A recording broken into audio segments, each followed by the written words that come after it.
ESPN and ESPN2 since 1990. Your home to America's pastime. It's been quite a stretch recently for the Reds, especially against the Cardinals. Last Monday, Aaron Boone, the game winner in the bottom of the ninth. The very next night, Barry Larkin in a triumphant return. Then a dash of dominant pitching from Danny Graves. And then last Thursday, to complete the four-game sweep, it's Aaron Boone again, and again, and again. But the Reds weren't finished with the Cardinals just yet. This week, here in St. Louis, big flies from a new pair of Busch brothers. All in all, 13 home runs have helped power the Reds to 6 straight wins over their division foes from St. Louis. The Cards look to rebound, but the Reds are rolling. Can they sweep them again? Next on ESPN Day Game.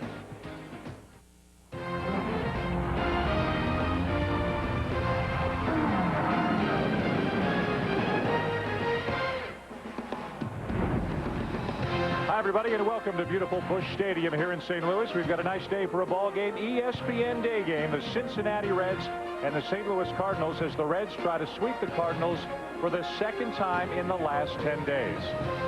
Hi, everybody. Dan Schulman with you here in St. Louis. And about a week and a half ago, it looked rough for the Reds. They were below 500, couldn't get anybody out, and the Cardinals were where you'd expect them to be in first place in the National League Central. Then, the Reds, though, have reeled off 6 straight wins over the Cardinals. Other than Danny Graves, it hasn't really been because of starting pitching. The fielding has been awful for the most part, the worst in baseball this season. The thing that the Reds have going for them, Jeff Brantley, and have had going for them all season long, they hit home runs about as well as anybody in baseball. Well, they have been, and that's been the cure to their evils. They couldn't catch the ball, couldn't hit it, and couldn't pitch it for a long time. Now, these ninth-inning home runs have really re-energized this ball club. They've become invincible, especially against the Cardinals. And the Cardinals, as mentioned, are now in 4th place in the National League Central. The Reds are the hot team after a slow start to the season, way over 500 in the last 3 weeks. They have moved into a tie for second in the NL Central. How will Tony La Russa's Cardinals slow them down today? Gary Miller is at field level with the Cardinals skipper. Gary? Thanks, Dan. You know, Tony, it's not just the Reds are hot, but you guys have lost 7 of 8, and they've come against this team. I know it's May, and you've got a better record than you did last year at this time, and you won the division, but how concerned are you against Central Division foes like the Reds and Cubs? Well, I don't think you ever like not to play well, and there's no script for this. You just can't feel better because last year you were struggling, and this you are too. You know, our aim was to play better, and we were playing good when we played them, and then they outplayed us. But one of the beauties of a 6-month season, I don't care if you're a pitcher or a hitter or a team, if you're good enough, at the end you'll be there. You'll have your numbers, and I know we're going to play. I know we're better than we're playing right now, and we'll see what happens today. What's the plan for the end of the game? How does that vary day to day? It hasn't been working yet. Well, you know, it's not fair a little bit to some of the guys. We've got a lot of newness, so you have to sort out roles, and some guys are better in certain situations. I think we've got a better idea now than we did at the beginning of the season. So, you know, we get a chance today. I think you see probably Facero and Eldred, depending on who's hitting for them in the 8th and 9th. Best of luck today, Tony. Back to you, Dan. All right, Gary, thank you very much. As Tony mentioned, it's a long season, and as Gary mentioned, the Cardinals actually have a better record now than they did at this point last season. We got a full house of kids here at Busch Stadium today, and they're all here to see if their Cardinal heroes can snap their losing streak against the Cincinnati Reds, a potentially explosive Cardinal team led offensively by the likes of Jim Edmonds and Albert Pujols. Can they get it cranked up against the Reds here this afternoon?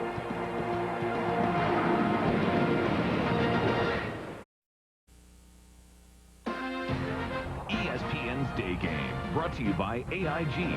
For insurance, loans, retirement. AIG, we know money. Western Union, uniting people with possibility. And Sears. Only Sears has the brands you want at the prices you need. Sears, where else? They love their baseball here in St. Louis as the fans are getting set to welcome their Cardinals against the visiting Cincinnati Reds. Bob Boone has a pleasant problem on his hands. Ken Griffey Jr. is back, and this dangerous lineup could get even better. Our Gary Miller spoke with Ken Griffey. How good does it feel to be playing again? It feels good. I mean, you know, the team did well, and I think that's the most important thing. You know, it wasn't like they were losing and, you know, I was out, and, you know, the guys hung in there, did well, and which made it enjoyable for me, and knowing that I could take my time and get right and to come back. When you went down, what did you envision? Are you back earlier or later than you thought you'd be? About right. I mean, they said 6 to 8, and well, 6 to 10. I said okay, about 5. You know, when I shattered my wrist, they said 3 months, and I came back in 73 days. So, you know, I healed pretty good. I just don't like to be on the DL, and you know, I've been on it a couple times, and you know, from hamstrings to knee to now dislocated shoulder, and you know, out of all 3, well, all the injuries I've had, the dislocated shoulder was probably the most pain I've been in. A terrific diving attempt by Griffey is what led to that injury. He is not in the starting lineup today, was last night. This is the projected starting lineup, Mr. Brantley, once everybody's healthy and back in there. Not many teams can compete with that. Well, that right there, middle of the order, you always talk about a 3-4-5. Well, they've got 2 through 6. All of those guys can swing the bat and hit the ball out of the ballpark. These home runs are what's winning games for him. Felipe Lopez right now in the #1 spot because Barry Larkin, ironically, on the day that Ken Griffey returned, Larkin aggravated his calf injury. So young Felipe Lopez, who has played a little at second and a little at third, but mostly has filled in for Larkin through the injuries, gets a start at shortstop again today. A talented player, a lot of upside, but also a lot of mistakes that Lopez will make at the plate and in the field. And that got him on an 0-2 pitch. Stevenson says it hit the bat, but home plate umpire Ed Rapuano disagrees, and he sends Lopez down to first base. I'd like to believe that this Cincinnati Reds lineup is going to be much better, not only physically, but leadership-wise, if Barry Larkin is in that leadoff spot and at shortstop every day. Lopez, a young talent. Yes, there's a lot of things that he has to learn, but I think the way that this club is going to win, or the only way this club is going to win, is if Barry Larkin is at shortstop every day for them. A look at the lineup today for Bob Boone's Cincinnati Reds. Ken Griffey not in the starting lineup. Austin Kearns not in the starting lineup. Jose Guillen, who got upset when he was replaced by Griffey yesterday, is back in the starting lineup and batting cleanup today. And then, of course, you've got the great power of the likes of Aaron Boone and Adam Dunn as well. So it figures to be a challenging afternoon for right-hander Garrett Stevenson, who has had a number of injuries himself the last couple of years, including Tommy John surgery in 2001. This will be his 8th start of the season. And this Reds club, I guess in the last couple of years, have really had some tremendous outfield talent. Encarnacion was here last year, ended up going to the Marlins, and this year with Reggie Taylor and Jose Guillen making the comeback that he's made, these guys would have a chance to start if they were playing on another ball club. But with the 3 guys that they've got in the outfield every day, not going to happen. Cardinals defensively, one of the best defensive teams in all of baseball. Edmonds, Renteria, Vina, and Roland all have won Gold Gloves, as has Matheny, who is not in the starting lineup today. Chris Widger is getting his first start behind the plate for the Cardinals this afternoon. This is probably the first time in a long time that Matheny's actually had a day off on a day game after a night game. Marrero was a guy that Tony kept him as the catcher, but he wasn't catching too much. Matheny was doing most of the job. Big loss, losing Marrero for at least 8 weeks with torn ligaments in his ankle. As Lopez is back in safely at first base. Lopez runs well. He's fast, but he's been caught 5 of 11 times he's tried to steal. Talking about Marrero, the value to this ball club is shown in the fact that they had to bring up 2 players to replace him. That's pretty amazing. They needed an outfielder, so they brought up Kerry Robinson, and they needed a catcher, so they called up Chris Widger. Marrero can play all 3 outfield spots, can catch, can fill it in the infield at first base if need be. He's got some power, he's got some speed, but he has slipped trying to slow down on the wet grass at Wrigley on Sunday. And it's another serious injury. The Cardinals always seem to be dealing with something. Now, a lot of teams do, but the Cardinals have had their fair share of injuries. I think both Robinson and Widger can fill in on the defensive side for Marrero, but I don't think either one of them bring the offensive prowess that Marrero brings to this lineup. 2-2 the count on Reggie Taylor, the center fielder today. I'd imagine if you're Garrett Stevenson or anybody, when you looked at that lineup that the Reds had today, you probably said to yourself, well, I've got to get Lopez and Taylor. I just can't have runners on base when the Thunder's coming up. It's amazing the difference that a good leadoff hitter getting on base and creating havoc makes. The runner goes, and the ball sent into left field, and it will be caught by Pujols. Now remember, he's under orders still not really to unleash a long throw, And that may have allowed Lopez to get back there as Pujols just lobbed it back into the infield. You wonder how long that's going to last. Hopefully for Pujols' sake, it'll last at least for the 3 weeks that he's got to take it easy on his right arm, because this Cardinal ball club, as many injuries as they've had, they've been able to overcome them so far. But if they lose a guy like Pujols in this lineup, very difficult to overcome. So an interesting first out of the ball game as Sean Casey comes up, the Cincinnati first baseman. Underwent shoulder surgery toward the end of last year, and he's looking more and more like his old self. The average is up, starting to drive the ball more consistently. This is when you talk to people about who do you think is a future batting champion, this guy's name is always on the short list. The thing about Casey, he not only can hit the ball with some consistency, he brings power to the plate. And you see a shift that they have on right now. Renteria is playing on the second base side of the infield, but Casey can hit the ball the other way just as well as he can pull the ball. Just depends on the pitch. This guy is he's just a good hitter, not just a guy that's going to get up there and just take his hacks. Usually this kind of defense is for the real slugger types, obviously the Bonds and the Tomes and the Delgados and guys like that. You don't usually see it against a hitter more like Casey. And if you've got a guy like Casey at the plate here and you put on this kind of shift, you've got to throw him off speed pitches and you've got to pound him in so you make sure that he does pull the ball. That's the one thing that when you're setting up your defense this way, you've got to make sure that your pitcher and catcher understand why you're trying to do what you do. Because if you go out there as a pitcher and you've got this kind of defense out there and you throw him fastballs away, you're defeating the purpose of having the shift on. Lopez at first, 1 down and a ball and 2 strikes on Sean Casey, hitting .305. Casey has a lot of mannerisms in the batter's box, always has. He lifts the front leg up. Or is it the back? He's got me all confused sometimes, but that's pretty calm for him. Sometimes the leg comes up, he does a deep knee bend as if there's something bothering him, but he's just, is it fidgety or is it a timing mechanism? What's he doing in the batter's box? I think part of what he's trying to do is get himself comfortable. Everybody does a lot of different things. As you see him, he's trying to inside out this ball and hit it the other way. That pitch is right on the inside corner, and he's trying to get his hands inside and hit the ball the other way. If you hit a ground ball that's 5 feet away from rolling on that side, it's going to be tough for him to get to that ball.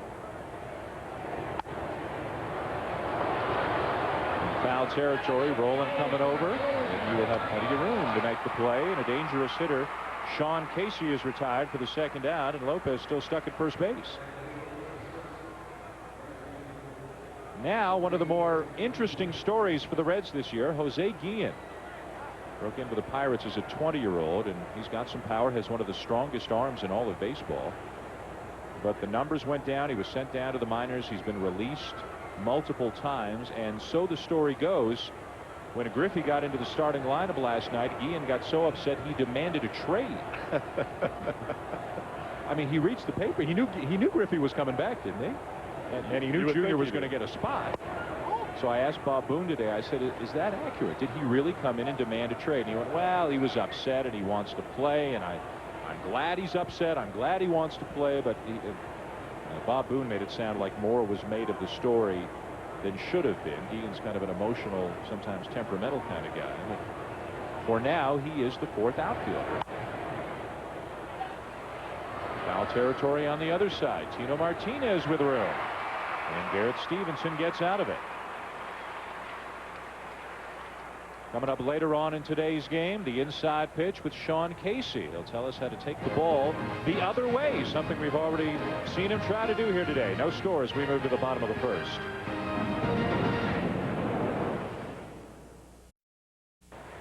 Back to the bottom of the first inning in St. Louis here on ESPN Day Game. Fernando Vina will lead it off against Red starter John Riedling. Vina having some struggles at the plate this year, hitting only .220, and look at that on base percentage, just .273 for a leadoff guy. Cardinals have scored a lot of runs this year, but it's mostly as a result of what their 3 through 6 hitters have done. Pujols, Edmonds, Rolen, and Renteria.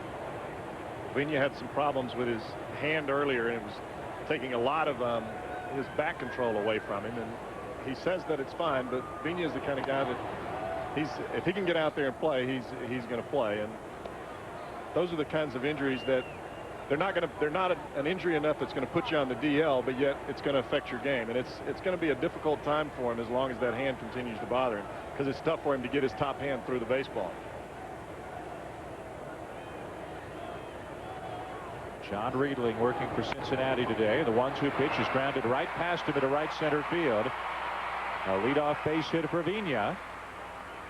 Show you the starting lineup for Tony La Russa's Cardinals here today. As a team, hitting .280, the best mark in the National League. But recently, they've lost 7 out of 8, and they have not done a good job hitting in the clutch.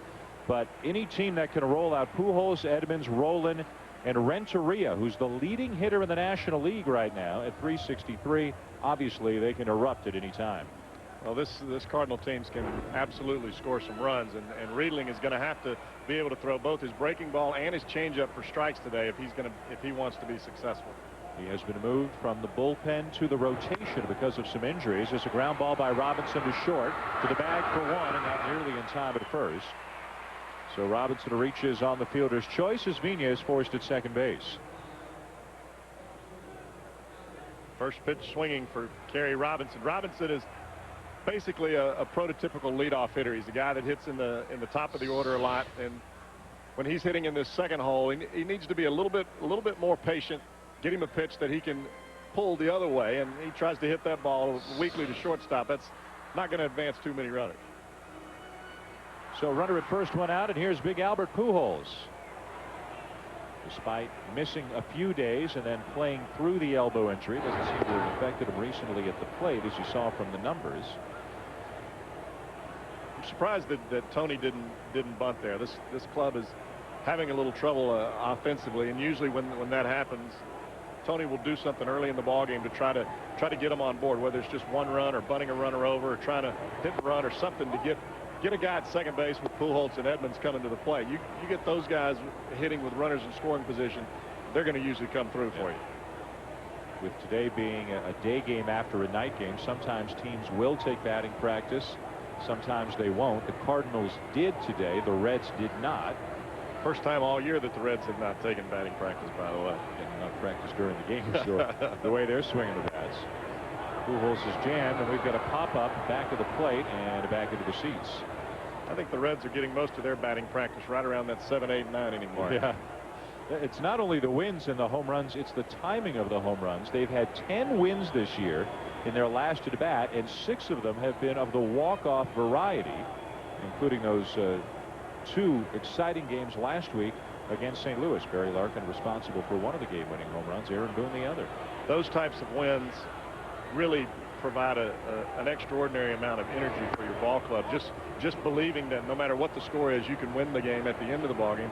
And on the other side, they're the worst kind of losses you can have. Whenever you have a bullpen meltdown, it doesn't just affect the guys that are in the bullpen. It affects the rotation. It affects the lineup. Guys start thinking, well, if I got to do a little bit extra, and all of a sudden your club's in a major funk.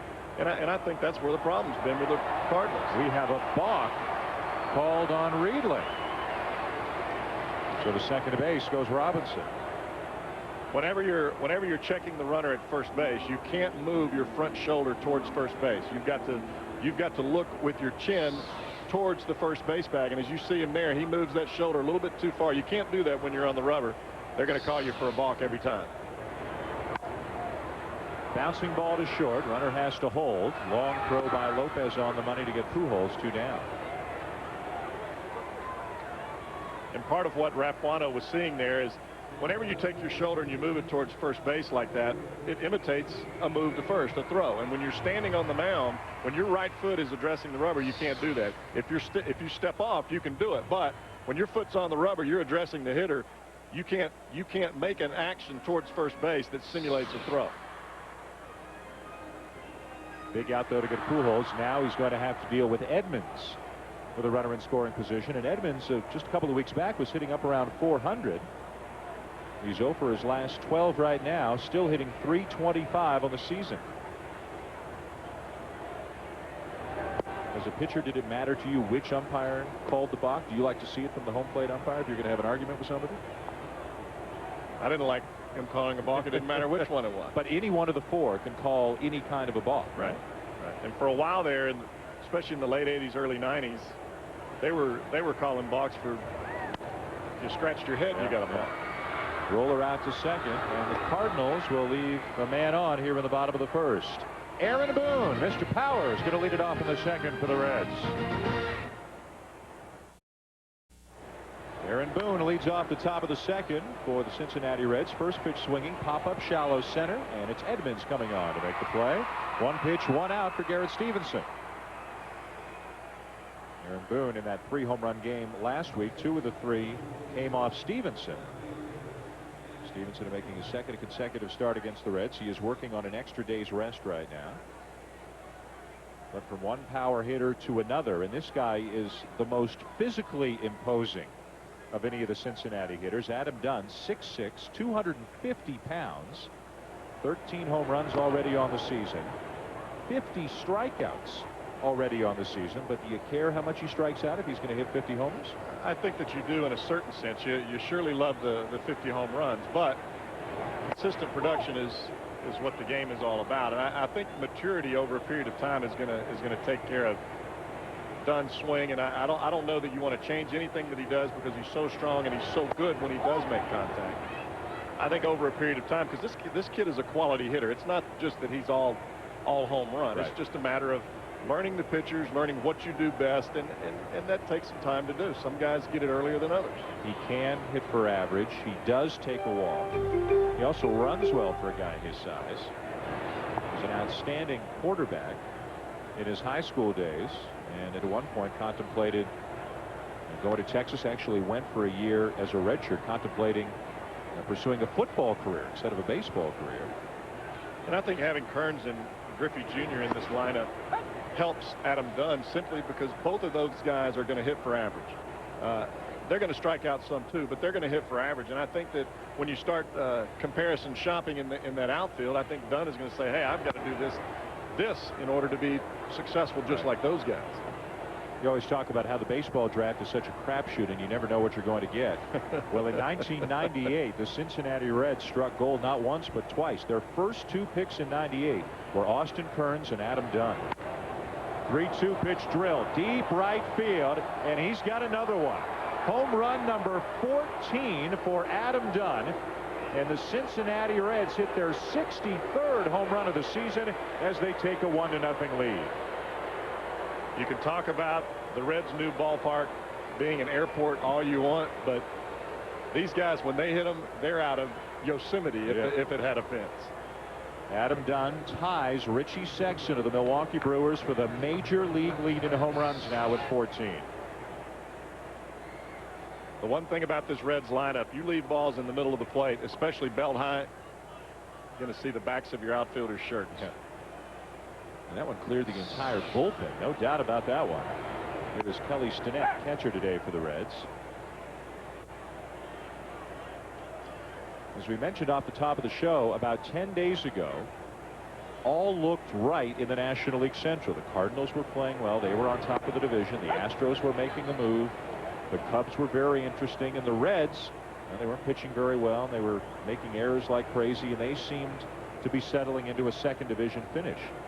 But it all began unexpectedly with a game a week ago Monday against the Cardinals.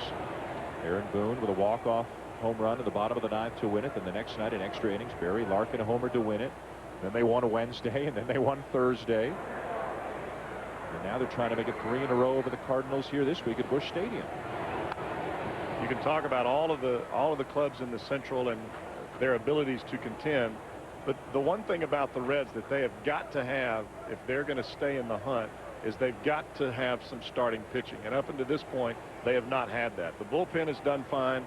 They've been able to swing the bats well, but starting pitching and catching the baseball are 2 attributes that I think you absolutely have to have if you're going to have any type of playoff hopes at all.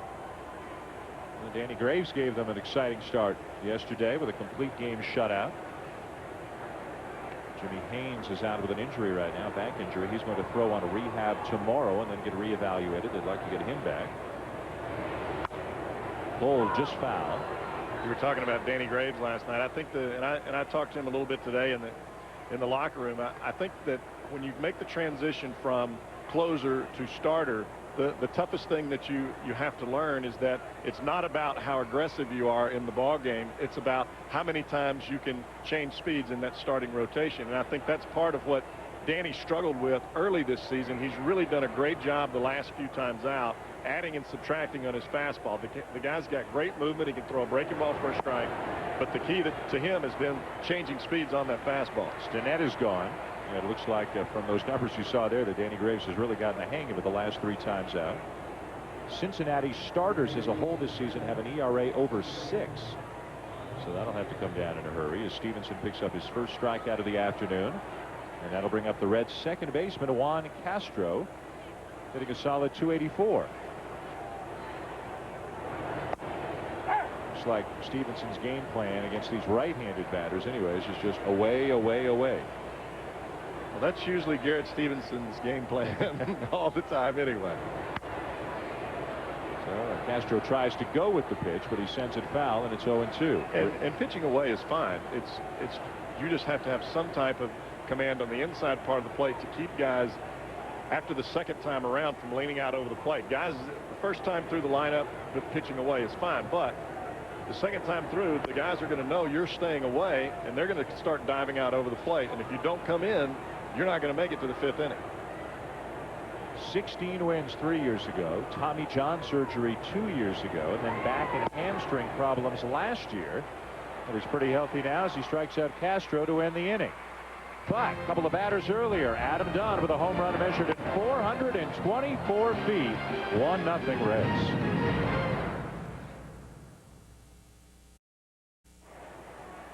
The Reds up on the Cards 1-0 going to the bottom of the second on the Adam Dunn home run off Garrett Stevenson. John Reedland working to Scott Rowland here to begin the bottom of the second. Rowland hitting 282. He's got 28 RBIs on the season. Look at that on base percentage. He'll take a walk. And doing his usual stellar job at third base defensively. Way outside from Reedling. The ball and the strike as we bring in the third member of our crew, Gary Miller. Gary?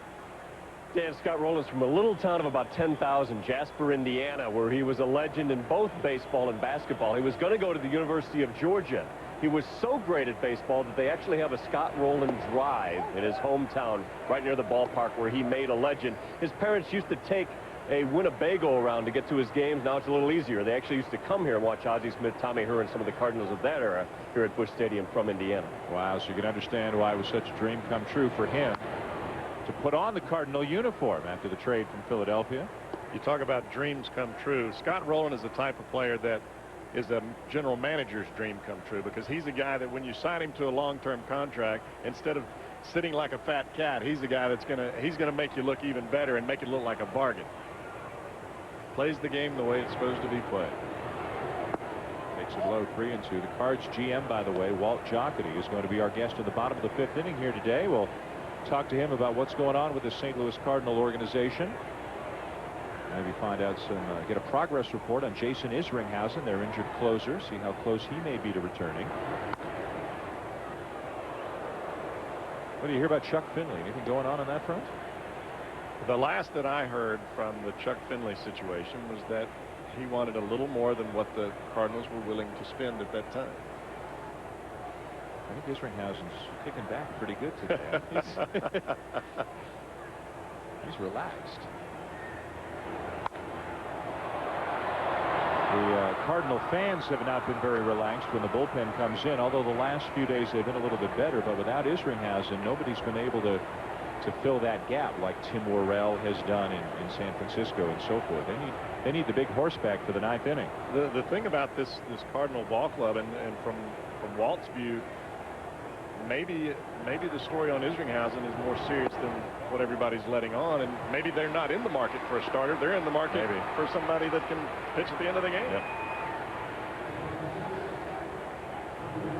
Leadoff walk to Scott Rowland here in the 2nd inning. And now Reedling making just his 3rd start of the season. He had been a starter with the minors his first few years as a pro back in the mid-90s. But the last 4 years was a reliever, so he's still getting stretched out. He will take on the leading hitter in the National League, Edgar Renteria. This is the toughest time to face Renteria because you've got your infielders playing up the middle, and he's so good at hitting the ball the other way, and you give him just a huge hole on the first base side to hit through.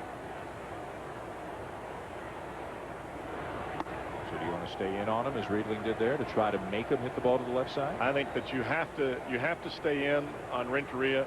The toughest pitch for him to hit is the breaking ball that starts at him and breaks over the plate. A lot of power hitters like that because they can just go into launch mode as soon as they see that thing floating up there. But Renteria really likes to get his hands inside the ball, likes to take the ball the other way all the time on every pitch. So if you can get something off speed that's on the inside part of the plate, he'll roll over it. There he does. Shoots the ball to right field.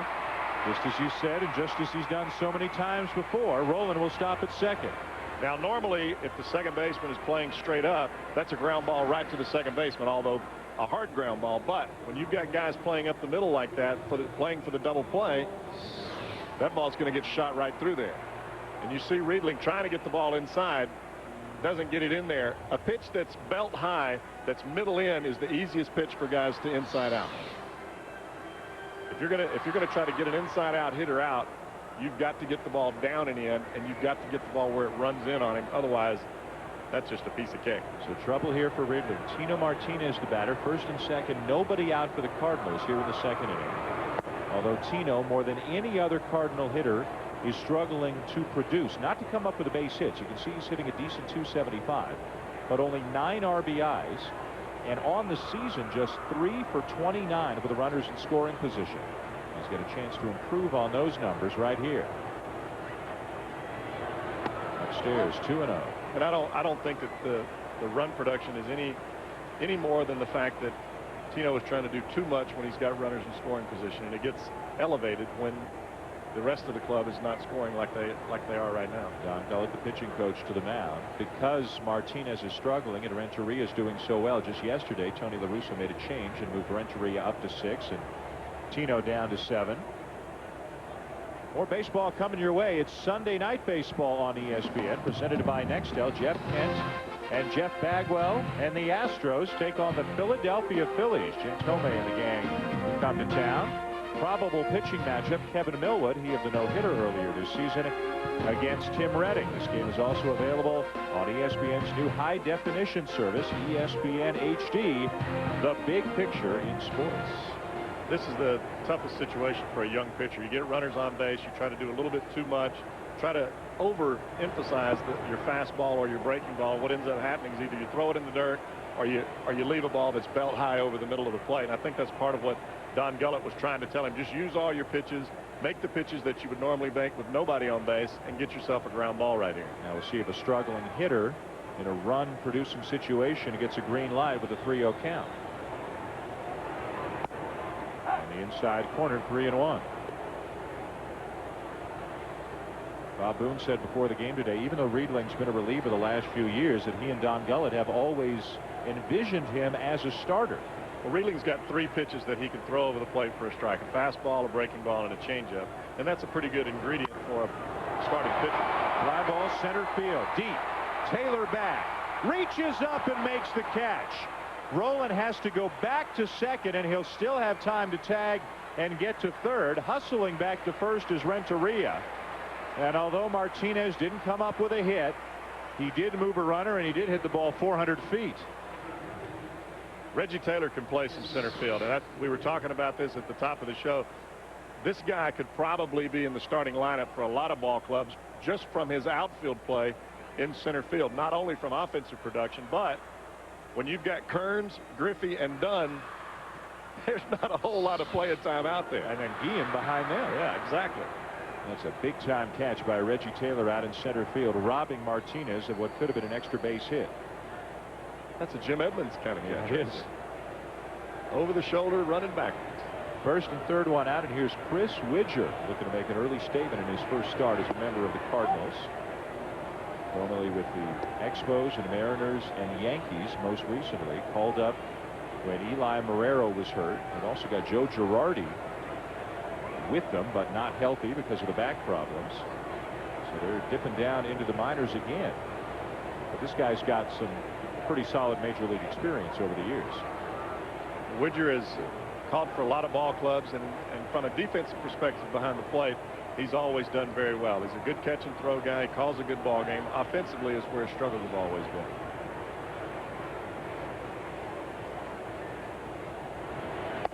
Inside, 2 balls, no strikes.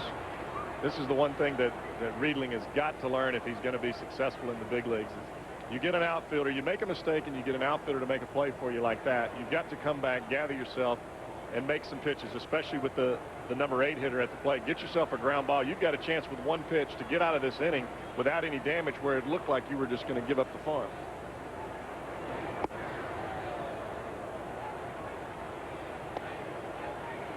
And sometimes that just it takes a few years before the young guys get that. When you get runners on base, you're not supposed to change anything that you do. You still have to make quality pitches. Anxious look from Don Gullett, the pitching coach from the Reds dugout. 2-1 the count on Widger. Cardinals on the corners with 1 out. As you talked about, this is kind of an unusual transition as he goes from the bullpen back to the rotation. Most guys are used to going the other way. Is there a difference in the way that he approaches this kind of a situation now in the 2nd inning as a starter, say, as opposed to the 7th inning as a reliever? Very similar to what I was talking about earlier with Danny Graves. In the bullpen, you try to elevate your game as soon as that phone rings. Well, in the starting rotation, you've got to pitch the whole time. You've got to change speeds, add and subtract on your fastball. You're trying to get guys to put the ball in play. You're not trying to strike out every hitter that comes up there. In order to pitch deep into a ball game, you've got to be able to get some first pitch contact, get guys to put the ball in play early in the count. The only way that you can do that is getting ahead and changing speeds and trying to decelerate the bats.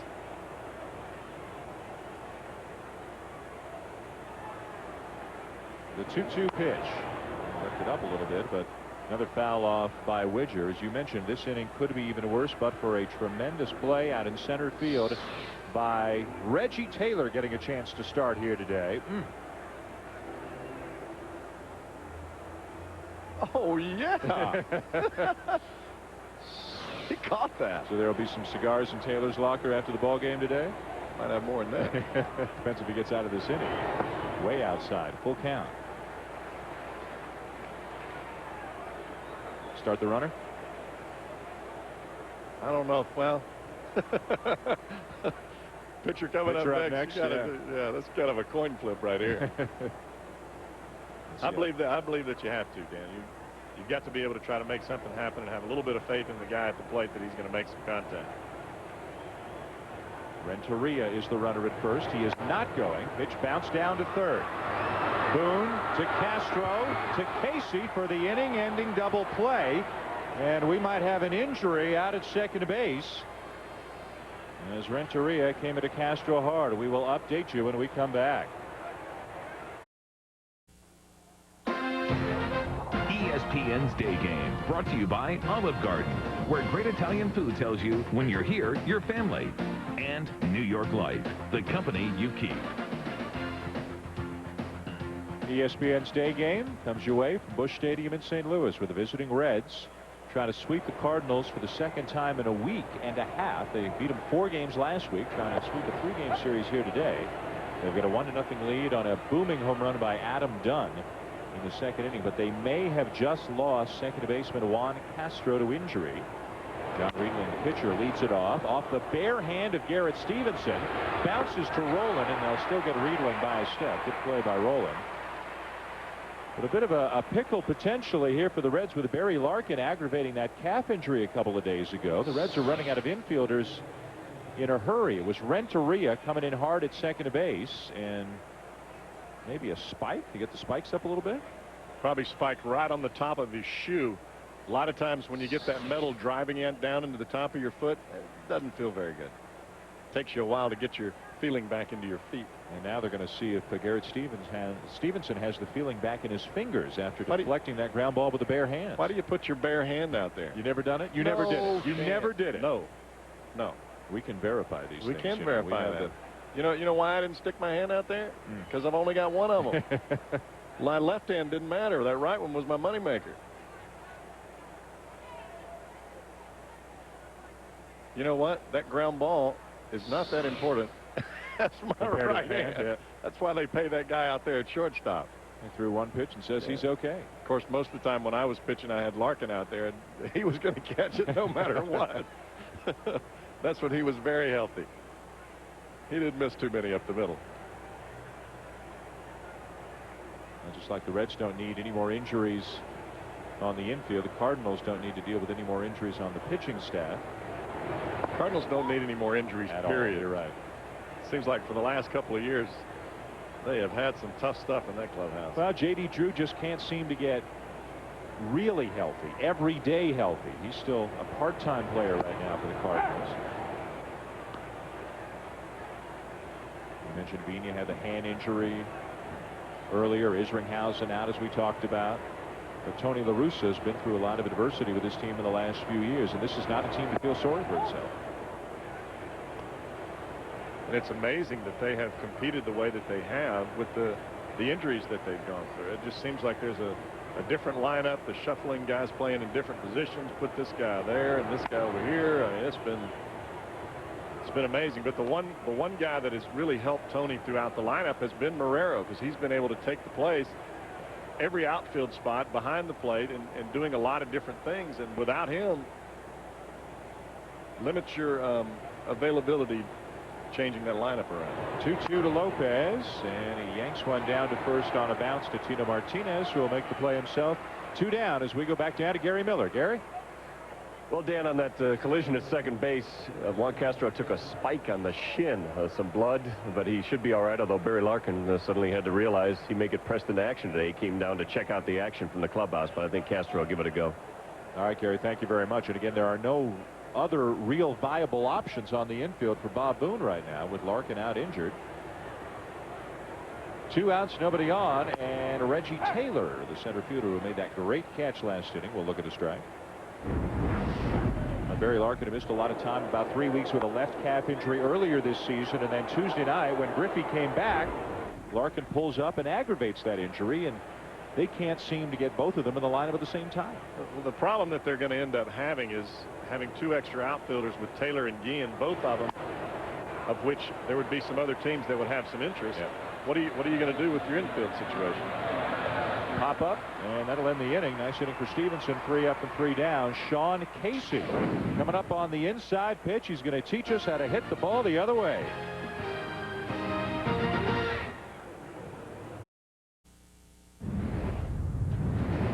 Today we're going to talk about going with the pitch or hitting the outside pitch.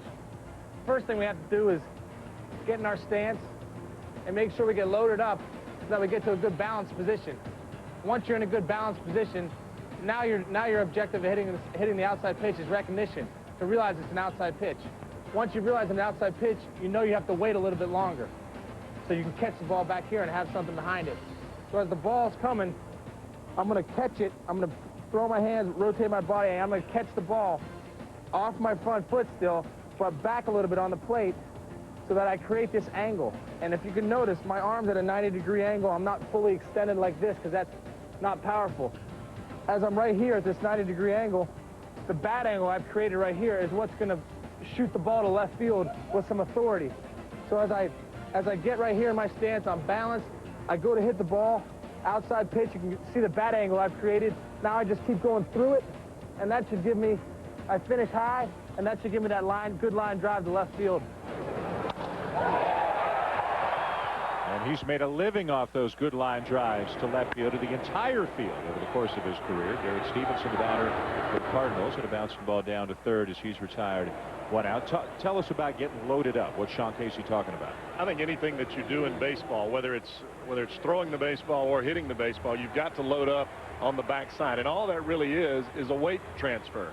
A lot of times your adrenaline is pumping, your heart's beating fast, you want to do so well, you forget about getting your weight back before you actually do the physical task of playing the game. And a lot of hitters make that mistake, and even more so off the pitching mound, especially with that incline. You get guys going a little bit too quick to the plate. You lose arm velocity, you lose arm angle, results in a lot of long balls. Fernando Vina looks at a strike. If only Sean Casey could open up and relax a little bit and enjoy himself in the game of baseball. I like what he said, finish high. Swing hard, finish high. Popular guy in Cincinnati over the years, not only for what he's done on the field, but what he's done in the community as well. And he's always got time for anybody. You come up to him as a member of the media or a fan or a charitable group of any kind, and Sean Casey is going to be there saying, what do you need? Sean Casey is one of those baseball players that if you have a daughter, you point her in his direction, because he's solid from the top to the bottom. He's good people. Going to back up now with a 1-2 count on Pena. 1 out and nobody on. Here in the bottom of the 3rd inning, 1-0 for the Reds here on ESPN's Day Game. Dan Shulman and Jeff Brantley with you from Busch Stadium in St. Louis.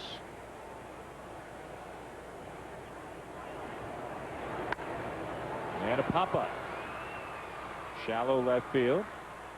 Dunn is there. Vignea's retired, 2 down. A pair of postseason games tonight right here on ESPN. First of the NHL. Eastern Conference Finals Game 3 between the Senators and Devils. They're all tied up at 1 as Martin Brodeur and the Devils knotted up the series in Game 2. That's at 7 Eastern tonight. And then at 10:30 it's NBA playoff time from Sacramento. Dirk and the Mavs trying to put away the Sacramento Kings. Mavericks up 3-2 in that series.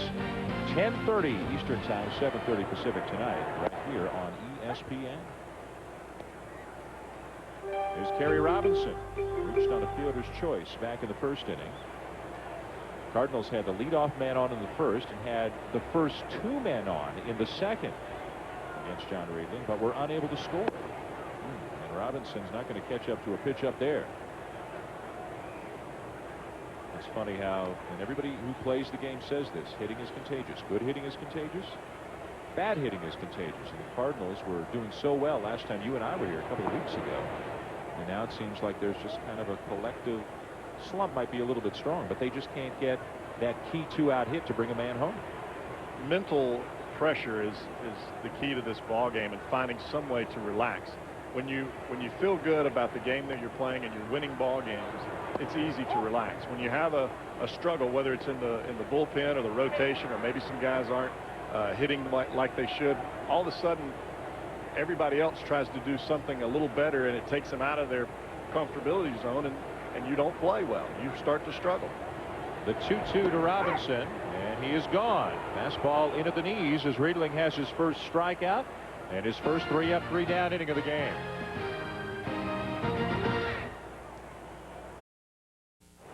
Little break from school for a lot of kids in the St. Louis area today as they've come out to watch their beloved Cardinals take on the Cincinnati Reds here this afternoon. 1-0 Reds on the Adam Dunn home run as we move to the top of the 4th. Sean Casey drives the ball center field and deep, but not deep enough. Jim Edmonds is out there. Coming to a ball game in St. Louis in the afternoon is an excused absence. I would think so. Well, all the teachers are here, so there's no point sending the kids to school. Exactly. Jose Guillen's coming up. Let's take a look at some of the raw ability that Guillen has. One of the very best arms in all of baseball. Nobody's ever disputed that. But he's hit the ball as well the last few weeks, as consistently as he ever has in his big league career. When you can do some things like that for a ball club, you start to get excited, and then when you're not getting to play, it's a little bit frustrating. But I don't know that Guillen has not had his chances. I think he's had plenty of chances. It's just a matter of being able to do it consistently on an everyday basis, and not just for a couple of ball games. And again, he's already been through 4 other organizations: Pittsburgh, Tampa Bay, Arizona, and Colorado. And with Ken Griffey back, although not yet on an everyday basis, as Guillen loops one into right field, there are too many capable outfielders for too few available spots on this Cincinnati team, when at the very same time, as we saw last inning, they're desperately short of infielders right now. Somewhere along the line, they're going to have to do something to get them an extra infielder, especially if they keep Larkin off the DL. If he's not able to play, they're going to have somebody that can play in the infield. And part of this is the fact that they're trying to keep Willie Mopena on the roster, trying to keep Reggie Taylor on the roster.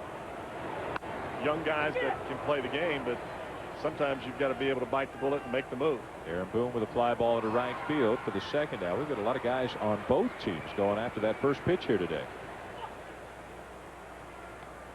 The guy coming up right now, it wasn't the first pitch that he hit out of the ballpark. He worked the count full, and then Adam Dunn hit a rocket over the bullpen in right field, 424 feet away, for his 14th home run of the season, matching Richie Sexson for the major league lead.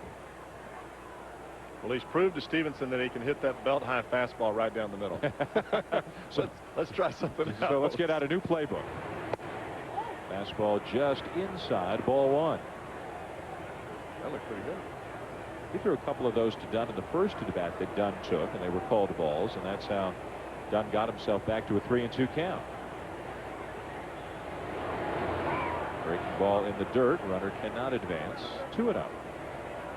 Dunn starts with that open stance, and you would think as a pitcher looking at a big guy, big strong guy like that with an open stance, well, he's going to be quick on the inside part of the plate, so I've got to pitch him away. That's where the problem comes in. If you pitch Adam Dunn out over the plate, that's where he's going to kill you.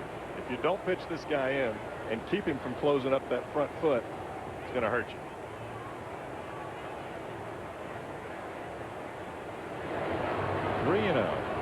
Let's go down to Gary Miller. Gary? Dan, it's hard to imagine with what Dunn and Kearns were already doing and Junior coming back last night, but there is some help on the way in the infield. Russell Brandon's been finally starting to hit now. He had the bad shoulder in the offseason. He'll go down for some minor league rehab. Imagine adding him at third. That might move Boone back to second base. Another guy who can hit the ball a mile, and another guy who's going to strike out a lot as Dunn draws the walk. And one nice thing for Bob Boone is some of his infielders like Aaron Boone and Felipe Lopez are versatile. They can play multiple positions. So as Gary says, if they get Branyan back, that will give them another good option. Look at Dunn and Kearns, both just starting out really on their big league careers, both with so many good years ahead of them. And they're up there in all the big power categories right now in the National League. Two guys you couldn't ask for better young talent to put on the both sides of Griffey, not only in the outfield but in the lineup every day. Kelly Stinnett is the batter.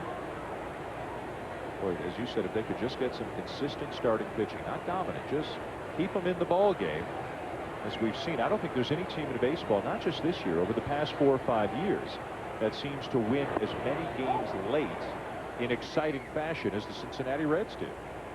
And that is one of those things that you can't plan for that. That's what really fuels your fire. If you have a ball club that has that belief that no matter what the score is, we can win late in the ball game. That's the one thing that you can't coach that. It just happens. It's the feeling that you have when you come to the ballpark. It's inside the players, and I guess that's the heart and intestinal fortitude that doesn't go in statistical information. Guillen at second, Dunn at first, 2 down. Stinnett struck out in his first at bat. Swing and a miss, 2-1. Well,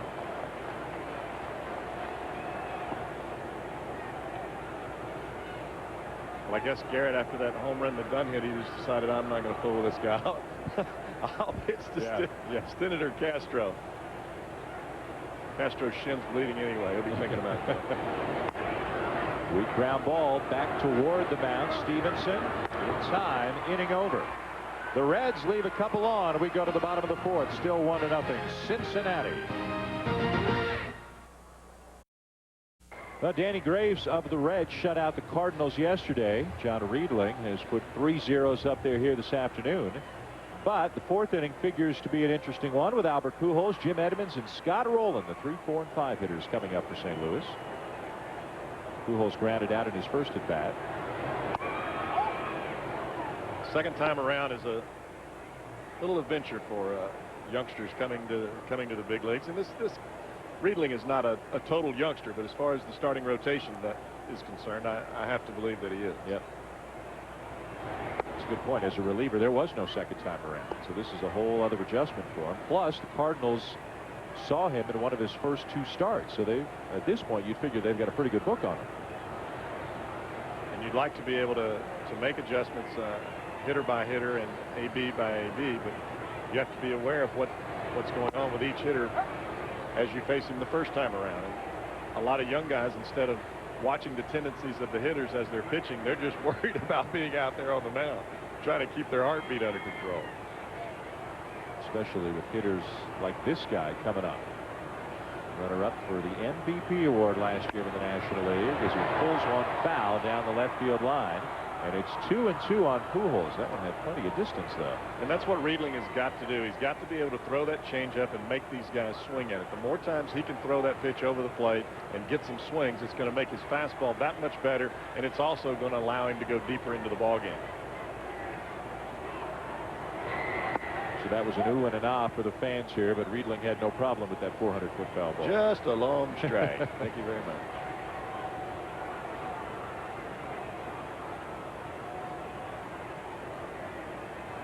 "27 years of age, a 22nd round pick 9 years ago. by the Reds as Pujols drives one into left center field. Dunn's not going to get there. Albert Pujols digging hard, and he's in standing up easily with a leadoff double.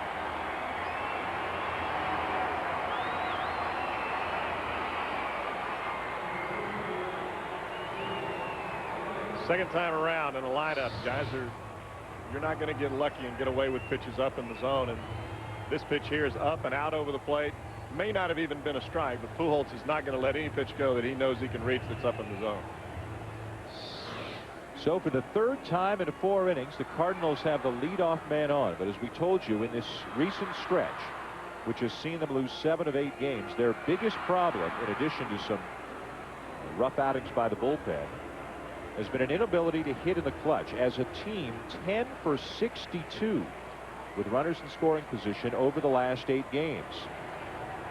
And you can add an 0 for 2 here today already. Here's Jim Edmonds, and he pulls a ground ball to second. Castro finds it. It'll be an out, but at least it's a productive out as Pujols comes down to third. When you start talking about fundamental baseball, that's really what you're trying to do. That's why Edmonds is getting high fives in the dugout, not because he made it out, simply because he moved the runner from second to third. And when you're struggling offensively and struggling trying to get runs home with runners in scoring position, you've got to do the small things. Hit the ball to the right side, get the runner from second to third. That makes it easier for Rolen to get this run in. Even though he may not get a hit here, if he can get a fly ball into the outfield, they can get a run on the board. Bob Boone has brought his infield in with a runner at third and 1 out.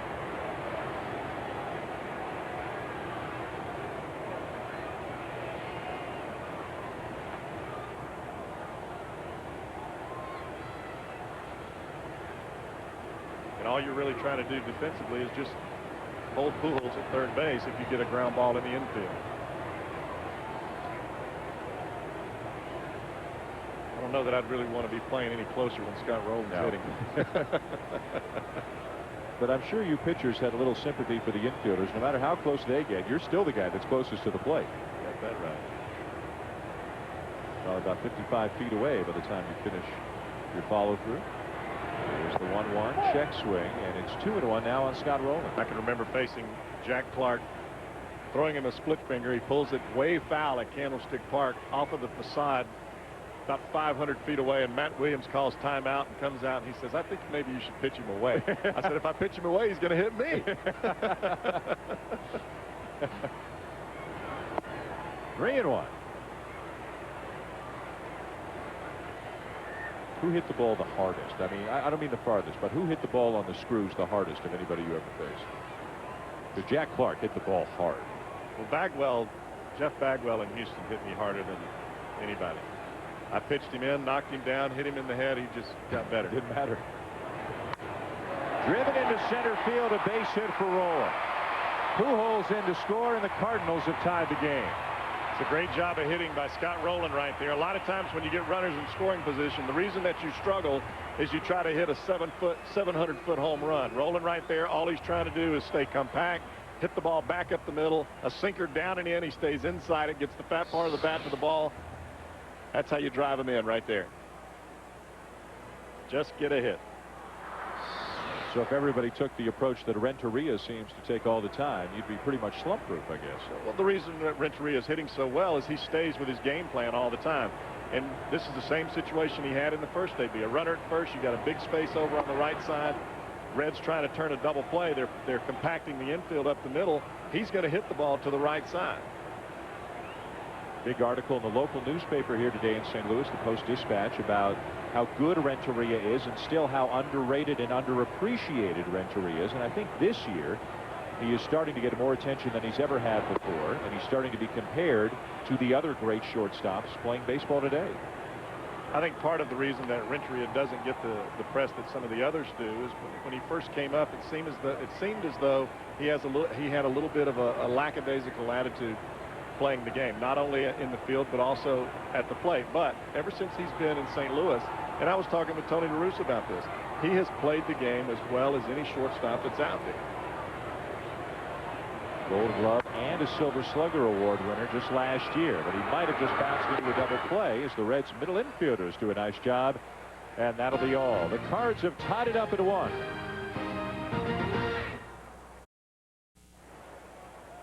Top of the 5th inning, the Cardinals tying it up in the bottom of the 4th on an RBI single by Scott Rowland. And here's Juan Castro to begin the 5th for the Reds. Another Cincinnati hitter swinging at the first pitch. 1 pitch and 1 out in the top of the 5th. It's not much. It was a line drive to center field, but it was a hit with a runner in scoring position, something the Cardinals haven't had. And maybe something like that is almost better than a home run. I mean, as you said, it teaches the guys to stay within your game, do what you're capable of doing, and let the other guys do what they're capable of doing. That's part of struggling. A lot of times you get guys out there trying to do a little bit too much, and that just takes you out of your game plan. Rowland, the best thing that he did right there was just staying within himself, getting inside the ball, not trying to hit a 700-foot home run, just putting the ball in play. Is it way too early in the season for the Cardinals or their fans to say, but the team's in 4th place, but the Cubs are playing well, but the Reds are legit? Is it too early to be worrying about that? I think it's way too early. I think this Cardinal ball club is going to be there all the way to the end. They have too much talent not to be. Riedling is gone, and quickly 2 down. Remember, we're going to speak with the GM of the St. Louis Cardinals, Walt Jocketty, the bottom half of this inning, and find out everything we can about this Cardinal team. The NBA playoffs are on ABC tonight at 8 Eastern, 5 Pacific. Tim Duncan and the Spurs visit Kobe, Shaq, and the Lakers, trying to put the champs out. The Spurs up 3 games to 2. ABC Sports is championship television and the new home for the NBA Finals. Felipe Lopez has been hit by a pitch and is grounded out. It was a 4-team deal in the offseason between Cincinnati, Oakland, Arizona, and Toronto. That's how Lopez come to the Reds as he lines one to left. Pujols is there, and you won't have many quicker innings than Garrett Stevenson just had. Mr. Jocketty's on his way over to talk to us. We'll talk with him when we come back. Welcome back, Dan Schulman, Jeff Brantley, and in between us, the Senior Vice President and General Manager of the St. Louis Cardinals, Walt Jocketty. Thanks for joining us here this afternoon. My pleasure. We'd like you to have a home day game every Wednesday. Can that be arranged? We try. Or Thursday. Or just Thursday, once yeah, a week. Thursday. Just as long as we can make it. This has worked out well. We like seeing Jeff. Jeff seems to be here every home game. Been here a bunch. Tina Martinez with a bouncing ball. Is school attendance notably down during Cardinal Day game? I mean, who are all these people? Yeah, I think they're. It's a good question. I think a lot of people out of work. A few kids skipping school. It's a field trip. It's a field trip. Yeah. Field trip, exactly. I mean, that's a great crowd for a day game. And you're right, school's not out yet. So this is, I think, our fans love day games. And, whether it's on the weekend or midweek, but this is, we've got beautiful weather today. Sure do. Chris Widger, the batter. We've got some things we'd like to cover with you while you're with us. We've talked a little bit about your bullpen. Everybody's been talking about your bullpen.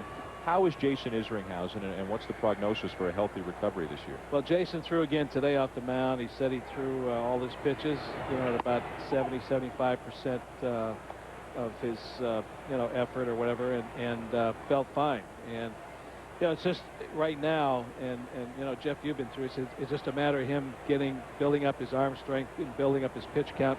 It's like going through spring training, and he's just got to be careful not to overdo it. Walt, do you ever get frustrated with the injuries? I mean, it seems like you guys have just gone through the gamut. Do you have to buy extra Rolaids, or does it just drive you crazy? Well, I mean, you look at our club, and the way it was built was with the offense and defense and our starting pitching, and with Izzy at the end of the game, and a pretty good bullpen up to that point. What's happened without Izzy there, we've had to take some guys out of their roles in the bullpen, put them in roles they're not comfortable with, and we've suffered from it. So it's very frustrating, but it's part of the game, and everybody has injuries, so we just have to try and make the most of it. And not only losing Isringhausen for this time, but losing Marrero. Like we talked earlier, you have to call up 2 guys to take the place of 1 when this guy goes down. Well, that's how valuable Eli is to us. I mean, he's a phenomenal catcher. He's a great athlete, and he can play all 3 outfield positions. He can play first base, and he probably could play anywhere on the infield if he had to. So he's a tough guy to lose. Plus a great pinch runner, or however you want to use him. So it's a big loss. Hopefully we'll get him back the second half of the year. Stevenson, the batter, 2-1 with 2 outs and nobody on. Chuck Finley's a name that has come up because of his past association with your team. I don't know how freely you can comment, or if anything's going on. Are there talks going on between you and Finley now? Well, I've had a number of discussions with his representatives, and we're at a point now, Dan, where financially we're kind of at the wall and can't go beyond until we do something else. And also, and as I've told his agents, that our first priority is to maybe see if there's something we can do with the bullpen and get that fixed before we worry about the rotation. Our rotation has been, for the most part, it's been very good. So, I mean, we'd love to have Chuck back, and we still might at some point. But right now, we have other things we have to worry about. Do you feel like Jason is going to be able to come back and contribute, or is it still a question mark to this point until he actually takes the mound? No, I think we all feel he's still going to come back. I mean, all the medical staff, our team doctor and our trainers feel he'll still be back. It's just a question of when and how often he'll be able to pitch when he comes back. So, we're certainly talking to other clubs to see what's available. Right now, it's this time of year, there's really not much going on, so it's pretty tough to make any kind of deals. So we just have to try and be patient, try and work from within to improve. Don't you feel like that if you can get Jason back and get that rock at the end of the bullpen, that the other guys will just kind of relax a little bit and do what you've hired them to do? Absolutely, no question about it. I think they're all quality pitchers who have had good track records in the past. A couple of the young guys we've got up here are very good and very talented, but we have had to put them into roles that they're not used to or not comfortable with at the major league level. And it's I don't care who you are, it's still when you're out of your, yeah, absolutely. So when we get Izzy back, things will fall into place, and we just got to try and keep our heads above water till then. Runner at first, 2 down, and now an 0-2 count on Avina. Is Rick Ankiel a possibility in some kind of a role for the big league club this year? That's a tougher question to answer, Dan. I don't know. I'm going to try and go down and see him pitch next week if I can, and if I can get away and see a kind of progress he's made. We put him back in the starting rotation to get him more work. He's out of the bullpen. He just wasn't getting enough opportunities to pitch. So he's made a couple of starts, and he has shown progress in those starts. So hopefully we can get him back on track. Bouncing ball out to second, and that's going to be all for the Cardinals. Well, thank you very much. Enjoy the rest of your afternoon. We'll see you in a couple weeks. We'll talk to you soon. I hope so. Still tied at 1.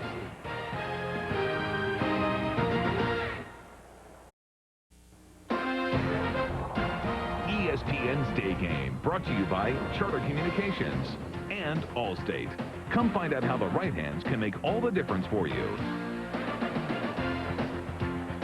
Stan the Man and the statue outside the ballpark here in St. Louis. Got a 1-1 tie between the Reds and Cardinals. Moving to the top of the 6th inning. Our thanks to Walt Jocketty, the Senior Vice President, General Manager of the St. Louis Cardinals,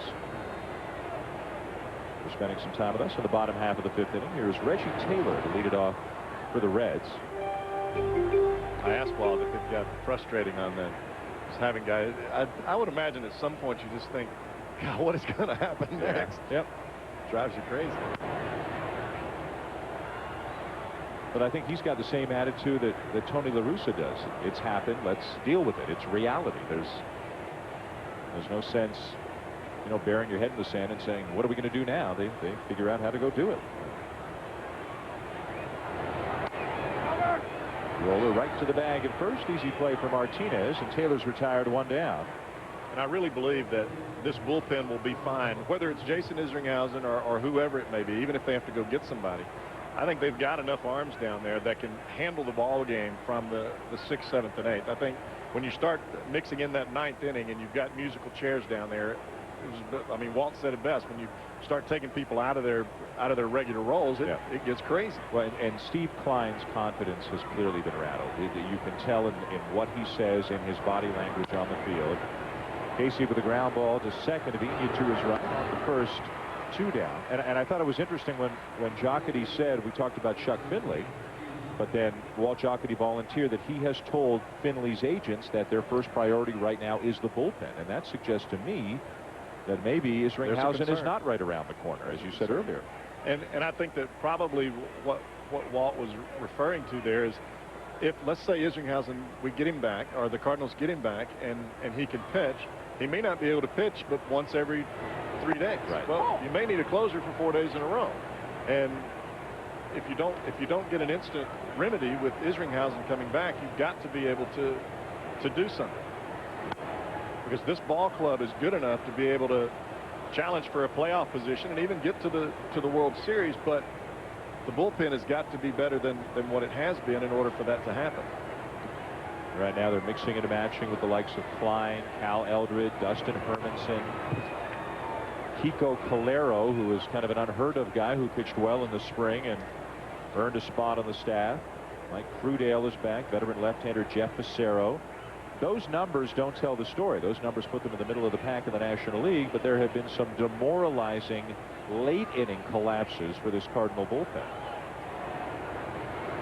I'll give you an example of how strange things can be. The Cardinals are below 500, but they have outscored the opposition by 43 runs. The Reds are above 500, and they've been outscored by more than 40 runs because the Reds are winning all the close games. They're 9-3 in one-run games. The Cardinals are winning the blowouts. They've got that kind of offense, but it's a little bit misleading because they're losing all the close games. They're 2-10 in one-run games. Those ninth-inning games where you win or lose those ball games in the ninth, yeah, I think the word that you used is very apropos, is demoralizing. Ian with a fly ball. And it looks like Garrett Stevenson has another very quick inning. He has retired 7 in a row.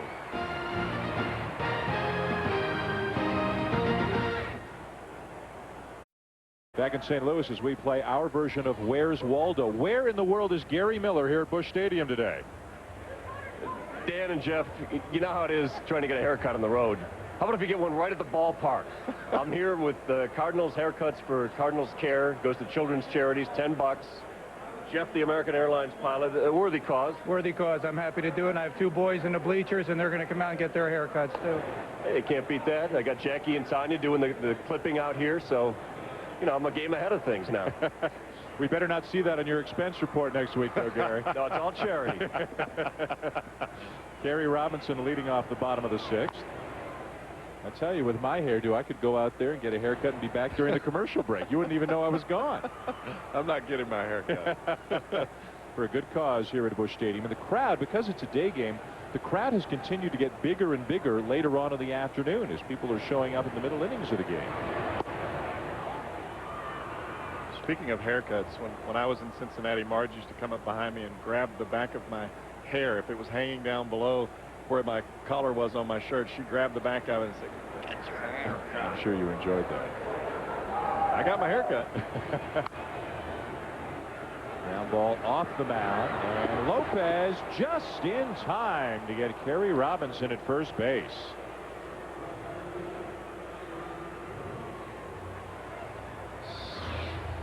We talked earlier about some of the rookie mistakes that Lopez makes.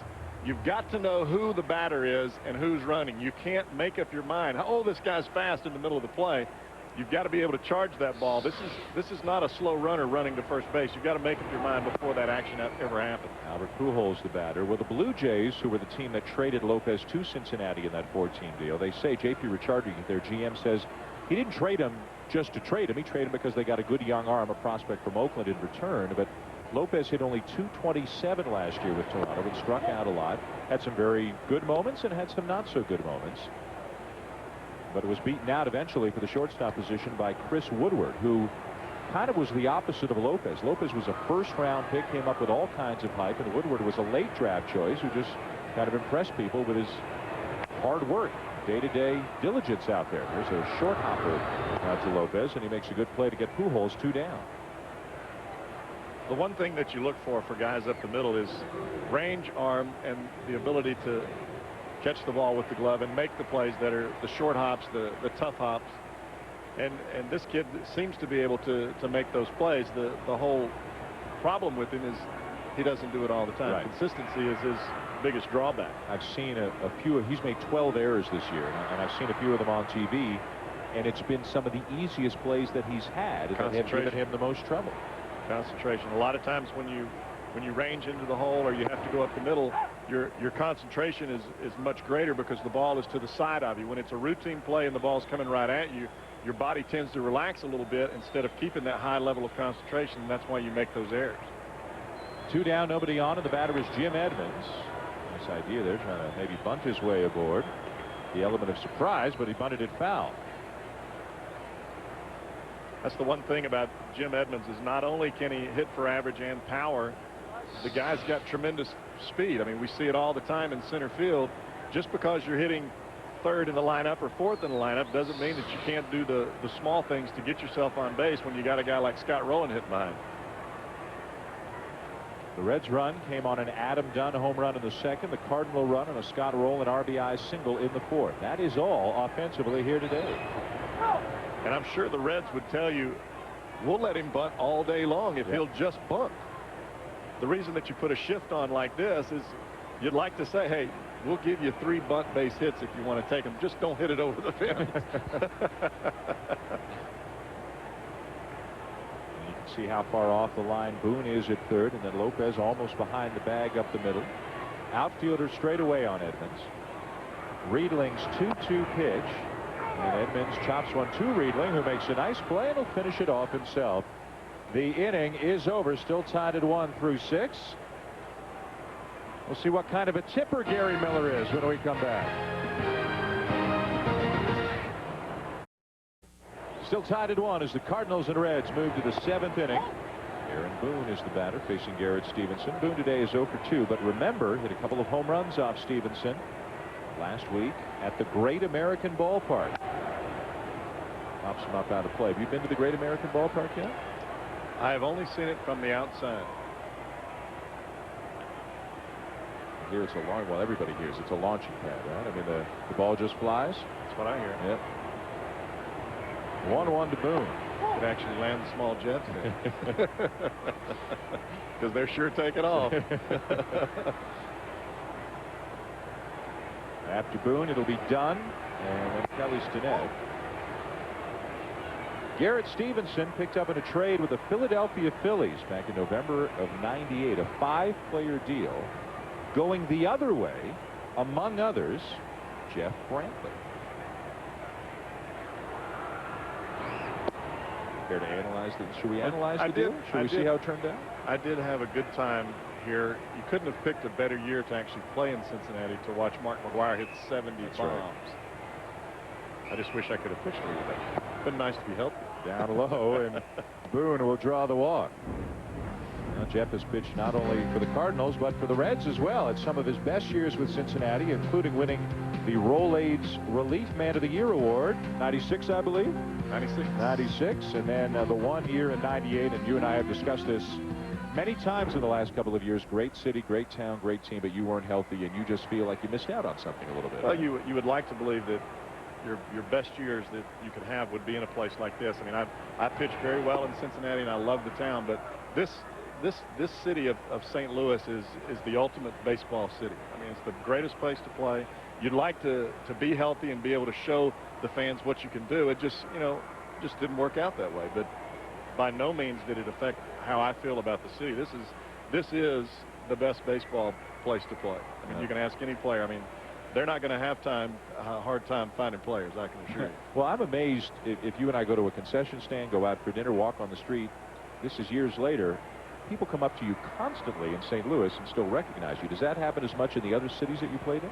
I don't think so, and the reason that it doesn't is these people follow the game. I mean, not only watching ESPN, but watching you when you play. I mean, they are the ultimate fans. They know the ball game, and that's why they're here. 1-1, the count on Adam Dunn, who homered back in the second inning, his 14th of the season. How many other places do we do day games where we have this kind of crowd every single time? No, not at all.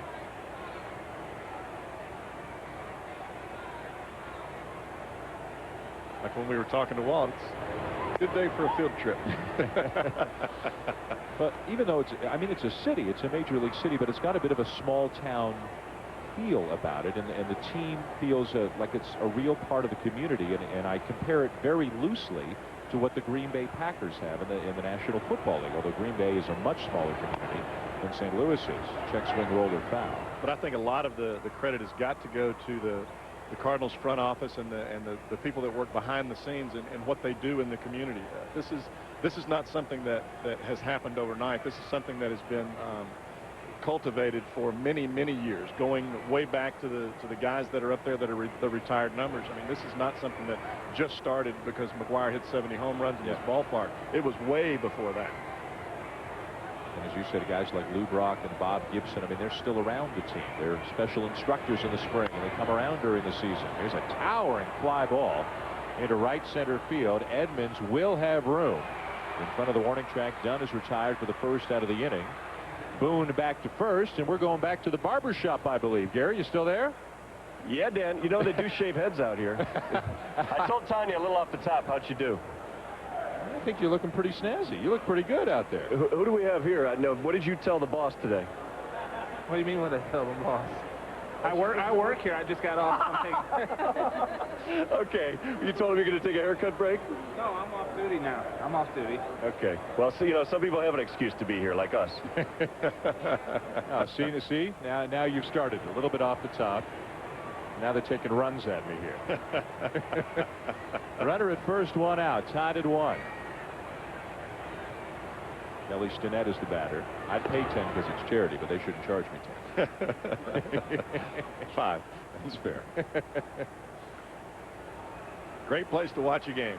Great place to get a haircut. See, now they're putting us. There's no good reason for us to be on camera right now. Absolutely none whatsoever. They want you on there. They want me on.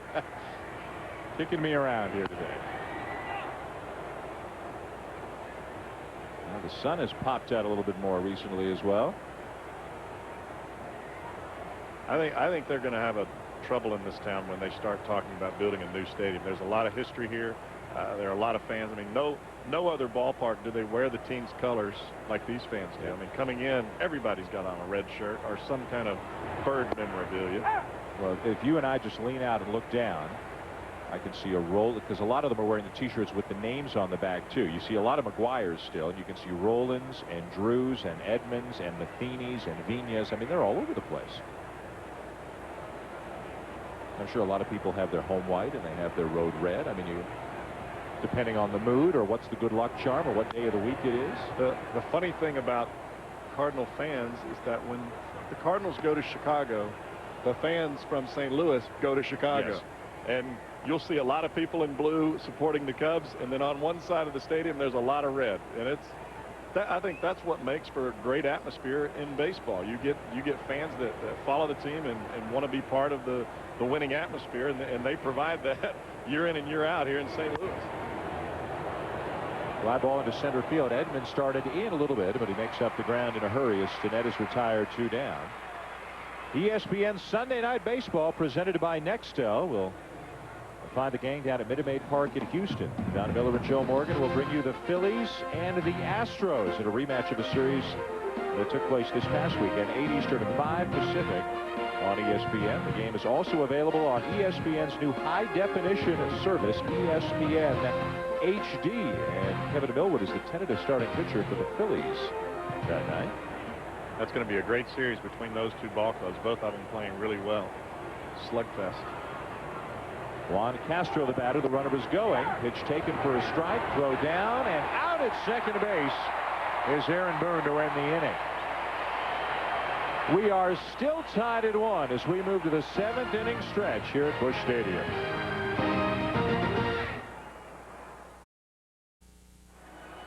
Back here on a nice afternoon, ESPN's day game from Busch Stadium in St. Louis, and a nice pitching matchup between Garrett Stevenson of the Cardinals and John Riedling of the Reds. Tied at 1, going to the bottom of the 7th. Scott Rowland, who is responsible for the Cardinal run here today with an RBI single back in the 4th. He'll get it started against Riedling. Woo! Absolutely nothing Rowland could do to get out of the way of that.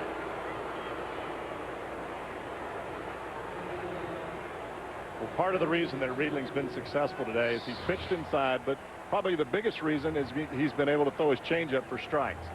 So Garrett Stevenson has done the same thing, and that's how you keep good hitters off stride, is not just locating the ball inside and outside, but adding and subtracting to your fastball. 84 pitches now for Riedling. Remember, this is just his 3rd start of the season. This is the longest he's gone in any of them.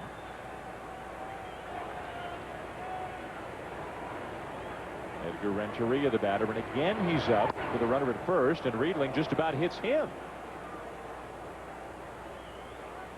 Riedling with both Rowland and Renteria trying to pitch them inside. Success one time with Renteria on the double play in his last AB. gave him a pitch out over the plate earlier that he hit into right field. And again, Renteria comes to the plate with a runner at first base, which just widens that hole for him in between first and second. Renteria has singled and also grounded into a double play. Activity now in the bullpen. Runner goes. And the pitch is fouled off by Edgar Renteria. You can pretty much count on this guy making contact on the hit and run. You can, and it gives Tony La Russa, the manager of the Cardinals, a lot of options here, because he can start Rolen, even though Rolen may not be the consummate leadoff base stealer, but with Renteria at the plate, you know he's going to hit the ball to the right side and make contact. You can start the runner and inevitably get you a nice hit and run play and get runners at first and third and give your team a chance to score some runs. A ball and a strike on to Renteria. Came in as the National League's leading hitter at 363, and he's up that a couple of points.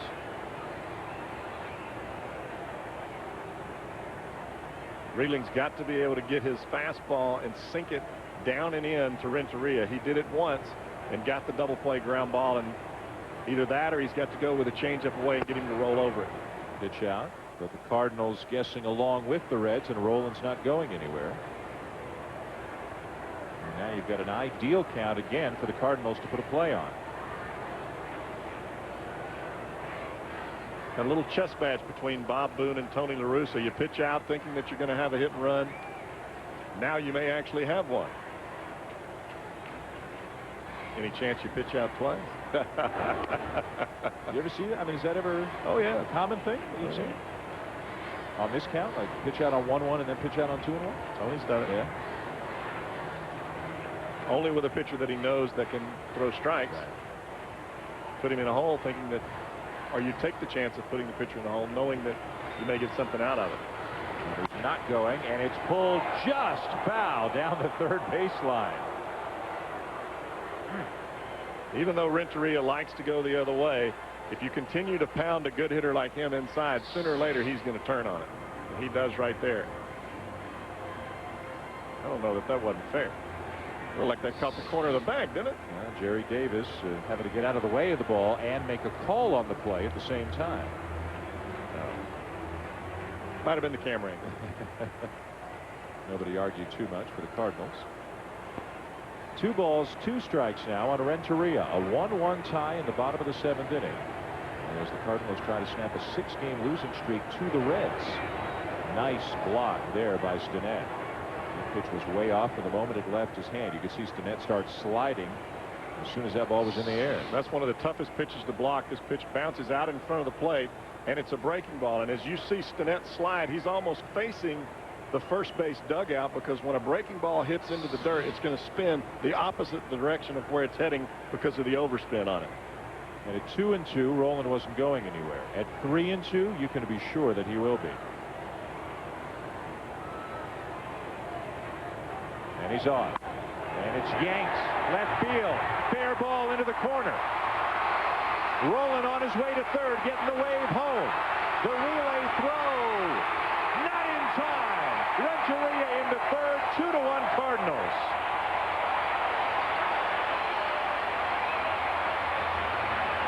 Lopez had plenty of time to be able to make that throw, but he rushed it just a little bit. Didn't get enough on the throw. He left the ball running towards the third baseline. Gets in front of the runner. Difficult play for Stinnett to be able to catch the ball and block the plate at the same time, as the throw took him off the plate.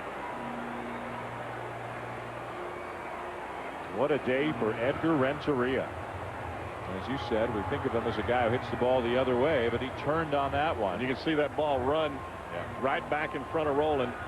If Lopez takes his time there, I think he's got Rolen dead. So Bob Boone's going to go to the bullpen. Riedling is out as the Cardinals have taken the lead here in the 7th inning.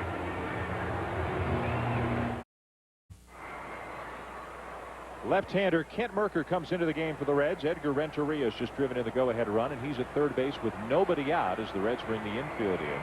Tino Martinez the batter, and he looks at a called strike. You see a 90-mile-an-hour fastball there from Kent Mercker. When we played together here for the Cardinals in 1998, the fastest fastball that he was featuring was around 86 miles an hour. Now he's throwing the ball anywhere from 90 to 93. It's like a fine wine. He's getting better with age. What's up with that? It's amazing. Does he have any explanation? Do you have any explanation for it? I asked him, and he showed me a tattoo on his left arm. Like that matters. The thing about Merker is he has really done well for the Reds. Bob Boone uses him in this kind of situation all the time. There's Tino Martinez with an RBI single. And we talked about his inability to drive in runs earlier on in the game. That's his first RBI in the month of May. Renteria will score, and it is 3-1 St. Louis. And that goes back to what we were talking about with Scott Rowland earlier. Instead of trying to just hit this ball 900 feet, he stays right with it. You see that front shoulder stay closed. The way a lefty hits a left-handed pitcher is you've got to stay in there. You can't be worried about getting hit with the ball or getting jammed inside. You keep that front shoulder in. It allows you to stay on the breaking ball and also stay on top of a fastball that's away from you, just like Martinez did right there. 3-1 St. Louis trying to salvage the final game of this series with Cincinnati. Chris Widger is the batter. He's 0 for 2. Gets the bunt down. Merker, his only play is to first. Sacrifice for Widger. Tino to second.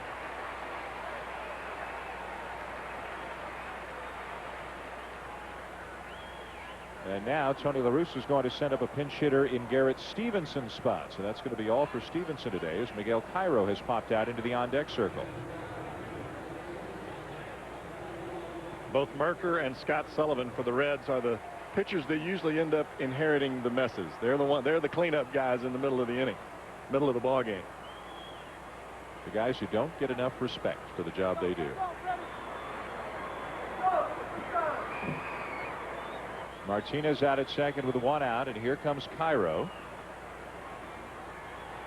He has been a very good pinch hitter the last couple of years for the St. Louis Cardinals, although this year the Cardinal bench has not produced as much as it has the last couple of years, and Cairo especially, surprisingly, is 0 for 10 as a pinch hitter this season on the heels of those numbers. Had 19 pinch hits last year.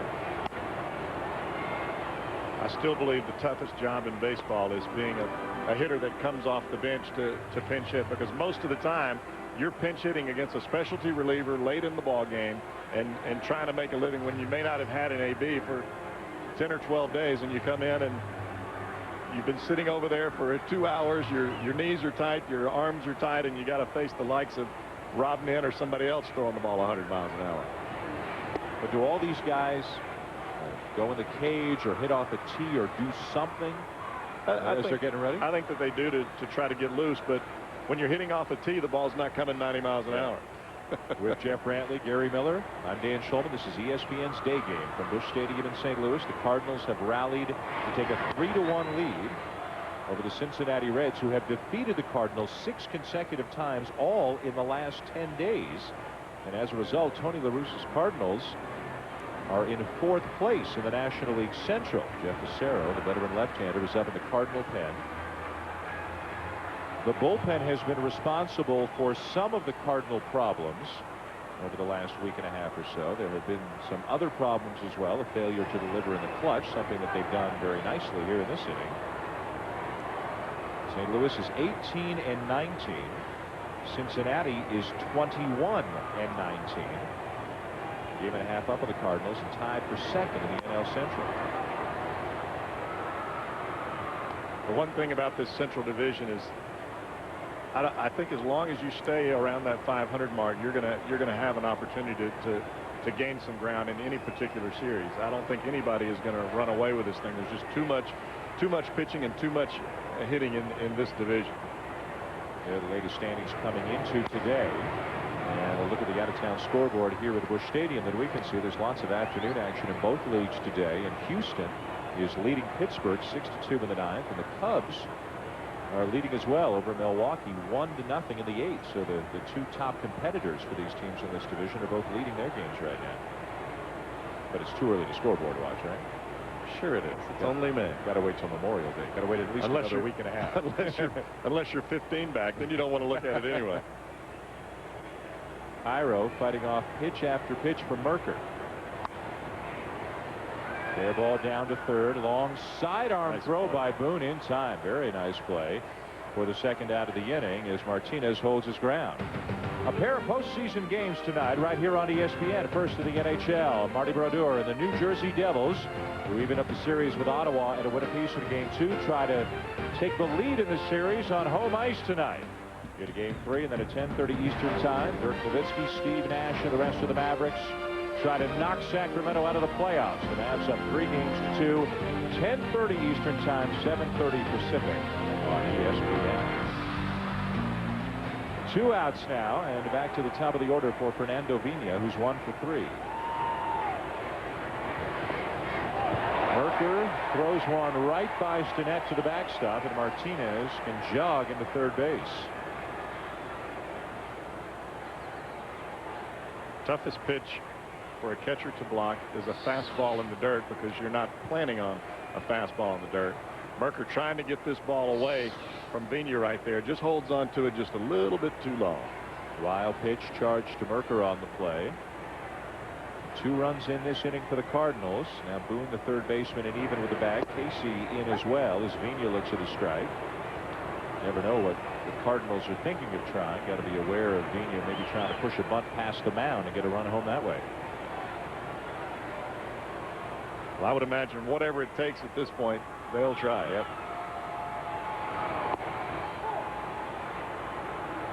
We're going to get a good look at this much maligned Cardinal bullpen over the next couple of innings as Tony La Russa turns to apparently Jeff Fassero, and then who knows who after that. Maybe Eldred or Klein or Hermanson, depending on the matchups. Who knows who? Is that a new player that they just signed? They've called him up.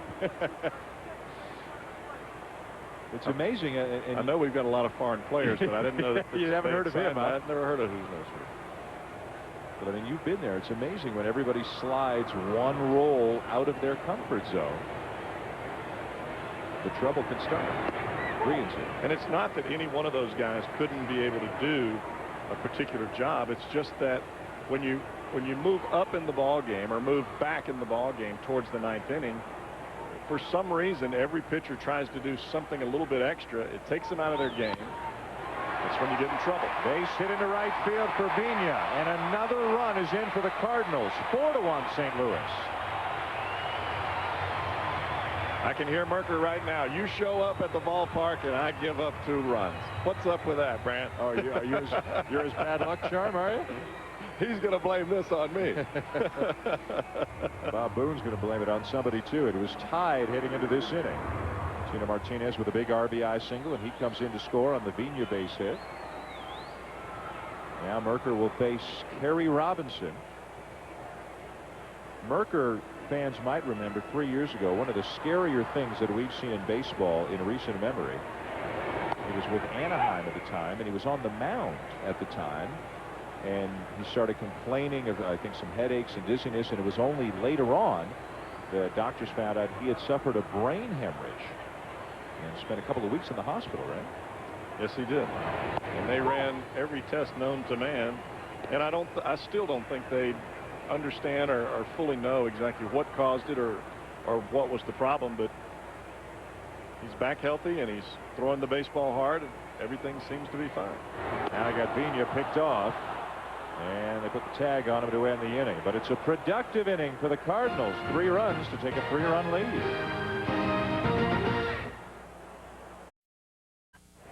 4-1 Cardinals going to the top of the 8th. Gary Miller has apparently finished his haircut and is on to other business. Let's find him. Where are you, Gary?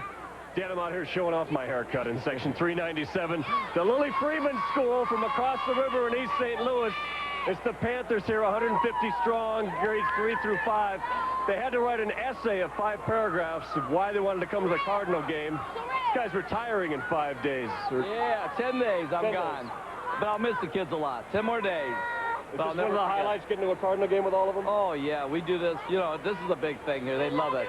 This is very important. What an outstanding idea. 5 paragraphs of good, solid writing about why you should come to the ball game. You get to go to the ball game. I told you everybody was here on a field trip. You're right. You're right. Juan Castro grounds out to begin the 8th inning against Jeff Fassero, who's come out of the pen for Tony La Russa, the veteran left-hander making his 20th appearance of the season. He has not pitched since last Friday. The ERA is inflated at better than 6.5.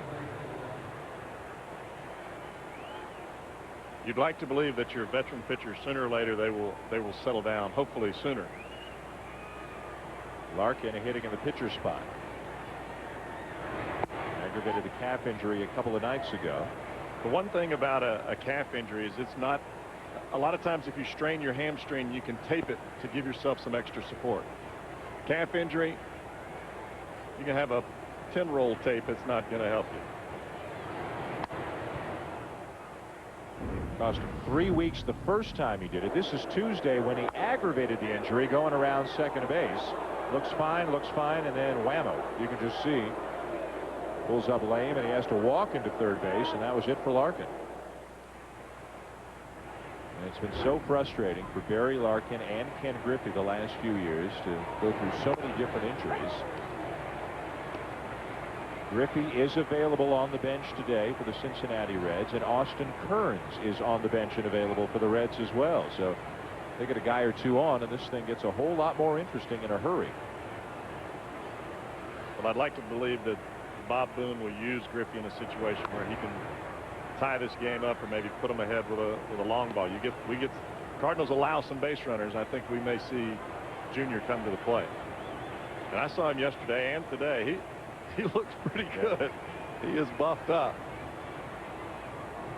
In Cincinnati, there's still the ongoing debate.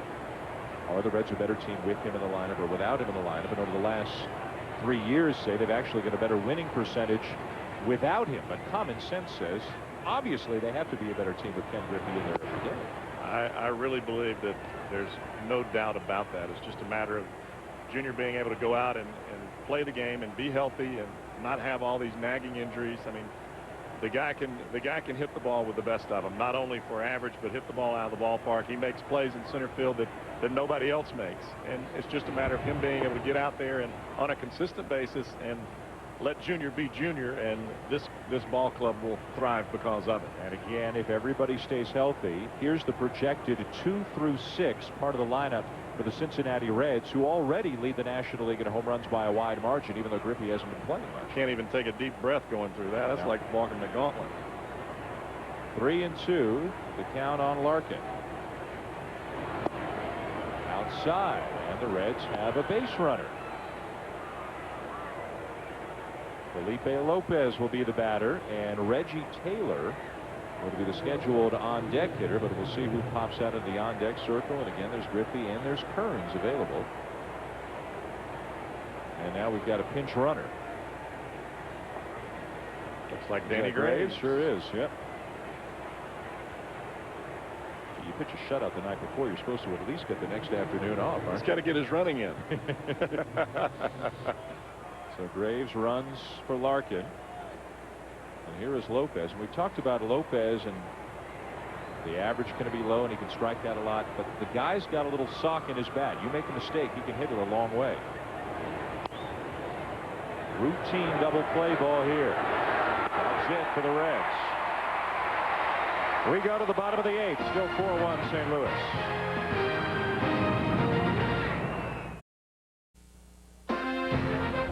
ESPN's Day Game, brought to you by Raybestos.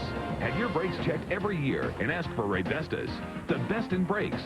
GE, imagination at work. And Pizza Hut, home of the Fazone Pizza. And we're glad to welcome you back to Busch Stadium in St. Louis for ESPN's Day Game, along with Jeff Brantley and Gary Miller. I'm Dan Schulman, and the Cardinals will take a 4-1 lead to the bottom of the 8th. The new reliever for the Reds is left-hander Felix Heredia. Having a good start to the season, although the walks a little bit high, but still that 1.83 ERA stands out. And the Cincinnati bullpen, even though some of the faces have changed over the years, it seems for about 5 years now, the bullpen has been one of the strengths of the Cincinnati team. They struggle for guys in the rotation, but they've always got some pretty decent arms down in the pen. Eduardo Perez pinch hitting for St. Louis, bangs one down and a bounce over the wall for a ground rule double. Perez pinch hitting for Kerry Robinson. And the leadoff man is aboard yet again for the Cardinals. The strength of this Cincinnati club, like you were saying, has been the bullpen for some time, and it's pretty evident now. They've got 3 guys in the rotation that actually started their major league careers in the bullpen. How many times can you go to the well, though? There's the difference. Look at the difference in the ERAs, an enormous difference between the starters and the relievers. Albert Pujols is the batter. Bouncing ball to short. Tough hop for Lopez. Low throw. Wow. And Casey does a great job digging it out. And Lopez, I'm guessing, just frustrated with himself. As soon as he made the throw, just turned his back on the play. Probably relieved he wasn't charged with another error. What this is right here is just a lack of concentration. You come in, you make a great play with the glove on the short hop. You see that the runner is jogging, and you relax. You don't relax until the end of the play. You stay aggressive all the way through the play, and then you don't end up making a throw like that. As soon as you relax, your body gets loose, and you don't have control of it. Perez came down to third on the play, so with a 1 out, the Reds will bring the infield in again. Jim Edmonds is the batter. 0 for 3 on 3 ground outs, and 0 for his last 15 overall. Fly ball center. Quick change here. Taylor back, and it's gone. Jim Edmonds with a 2-run shot, and it's 6-1 for the Cardinals.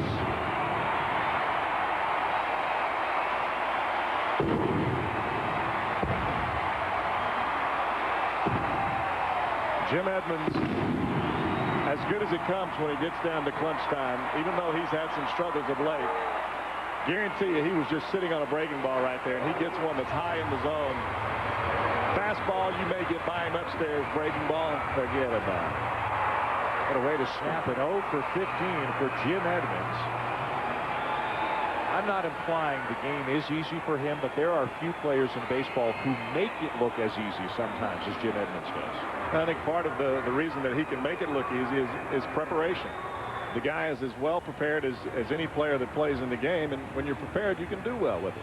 Back to the bullpen for the Reds here in the bottom of the 8th.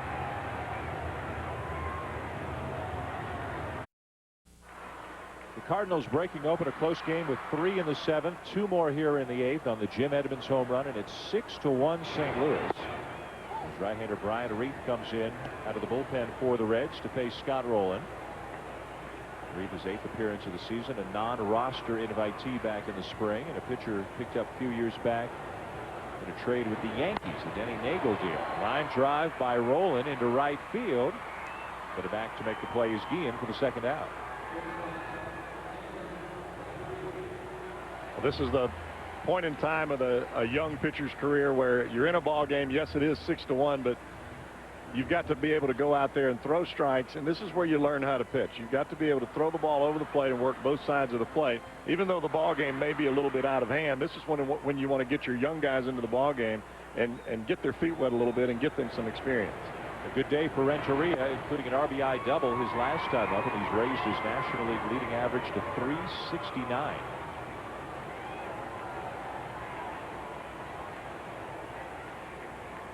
Jim Edmonds with a moonshot of a home run to straightaway center field earlier this inning. You watch Renteria at the plate, he really stands closed. Not too many hitters stand this way much anymore. A lot of guys actually stand open. He's exactly the opposite. He stands closed, keeps his front foot closed, and just tries to stay inside the ball and hit the ball to right field. It allows him to cheat whenever he wants to on the balls that are in, like he did when he hit the double earlier.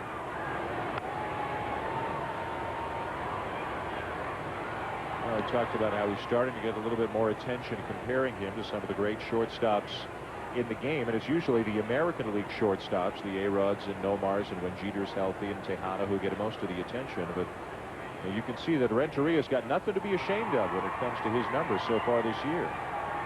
Renteria has always been a very good contact hitter, and now that he's hitting in this lineup, a lot of times that he's going to have chances to drive and run. Through in the 3rd, Renteria gone, and the inning is over. But the Cardinals get 2 more runs on the Edmonds homer and take a 5-run lead to the top of the 9th here at Busch.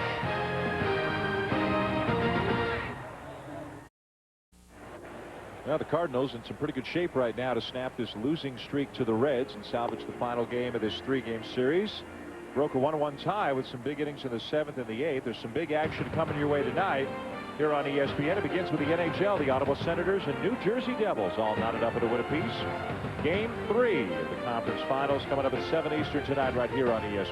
And then at 10:30 Eastern time, We'll switch you over to the NBA. From Sacramento as the Kings try to stave off elimination against Dirk Nowitzki and the Dallas Mavericks. That's later on tonight here on ESPN. What a triple header of sorts, from baseball to hockey to basketball, all on one network, all on one day.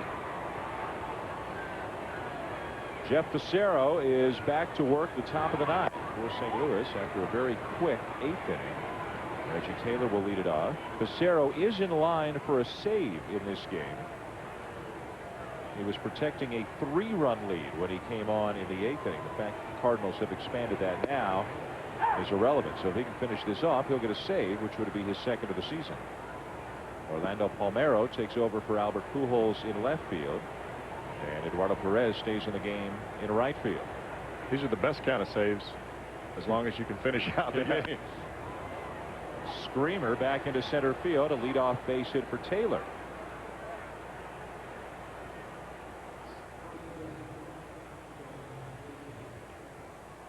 This copyrighted telecast is presented by authority of the Office of the Commissioner of Baseball. It may not be reproduced or retransmitted in any form, and the accounts and descriptions of this game may not be disseminated without express written consent. MLB.com has the widest selection of items for the team you love. Shop MLB.com, the official site of wearing your heart on your sleeve, cap, pullover, and lots more. MLB.com. Leadoff man is aboard for the Reds here in the 9th inning, and the heart of the order is coming up. First, Sean Casey.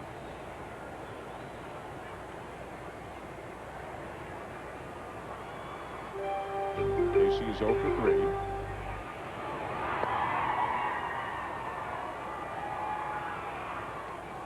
This is the point where we were talking about earlier with Sean Casey about hitting the ball the other way. Anytime that you have a left-hander, left-on-left matchup, this is where it's really important for Casey to keep his shoulder in, keep that bat flat like he was talking about, and be able to hit the ball the other way, especially if he's facing a lot of breaking balls. Runner is going. The Cardinals aren't particularly concerned about that, but the pitcher's fouled back.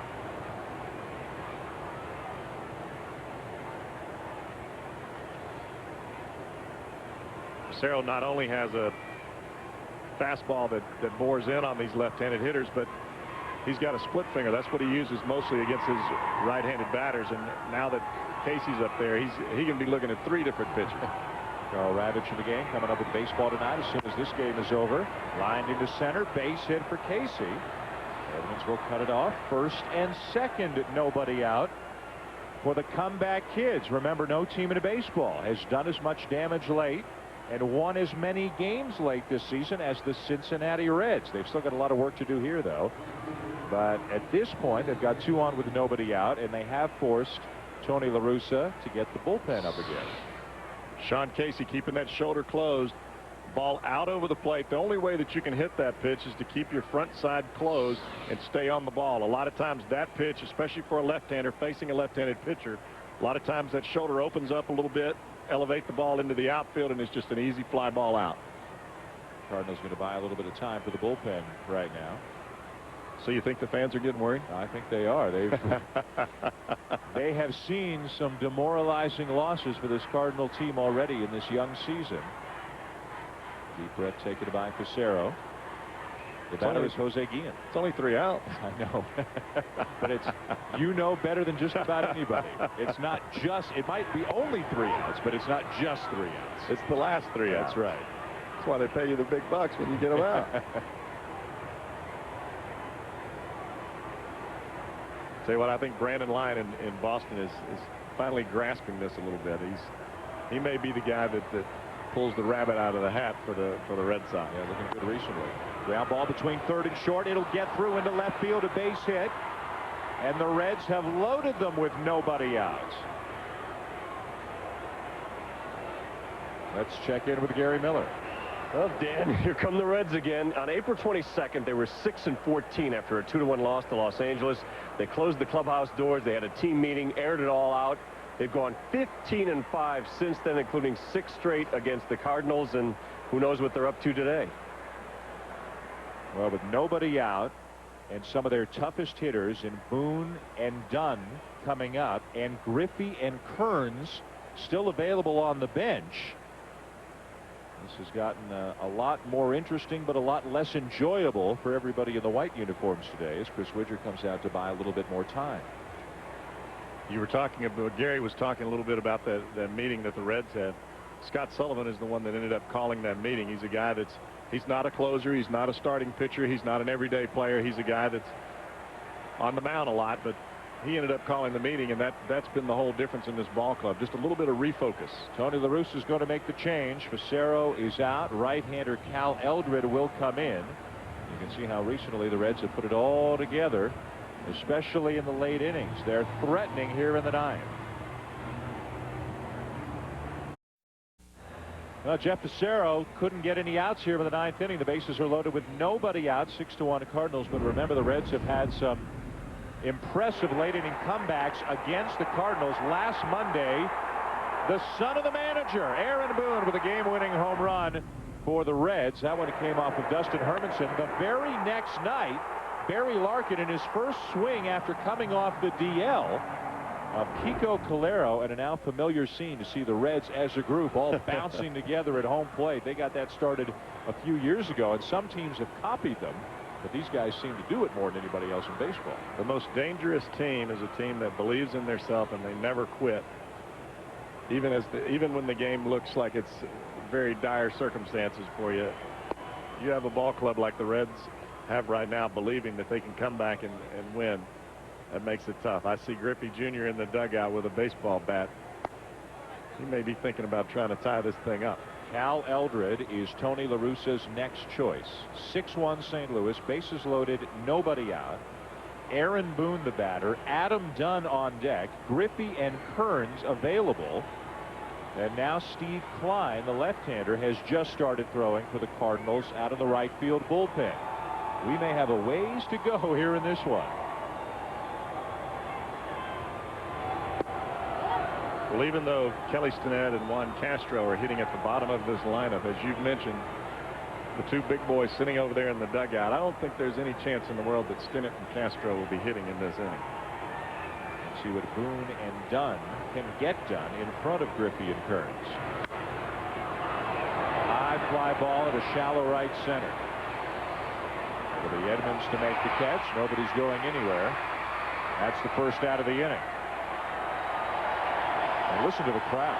I mean, that's 30. They're happy. That's 37,000 people all at once going, oh, thank goodness. 2 more to go. A couple of hallelujahs out there. Carl Ravitch and company next with the baseball tonight as soon as this game is over. Ken Griffey Jr. in the on-deck circle. Adam Dunn, who is the major league co-leader in home runs with 14 at the plate. He's already homered today.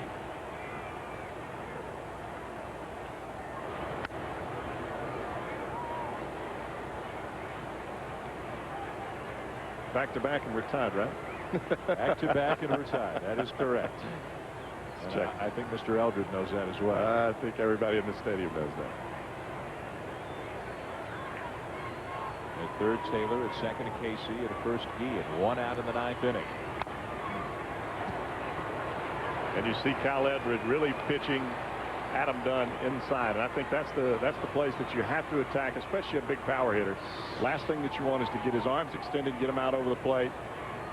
You would think exactly opposite, that you don't want to pitch the guy inside with the bases loaded, but if you don't go in there, you may be looking at back-to-back. Up and in, 1 and 2 on Dunn. The thing about pitching inside, especially for these big guys, is that it opens up the rest of the play.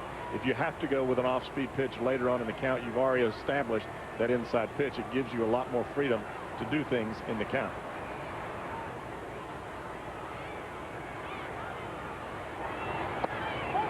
Breaking ball missed outside, 2 and 2. How do you feel? We know he can hit the fastball away.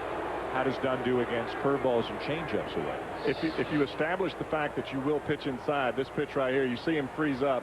He didn't freeze up simply because that was a ball. That was a very close pitch. He froze up because he's looking for the ball in. He sends a fly ball into center field.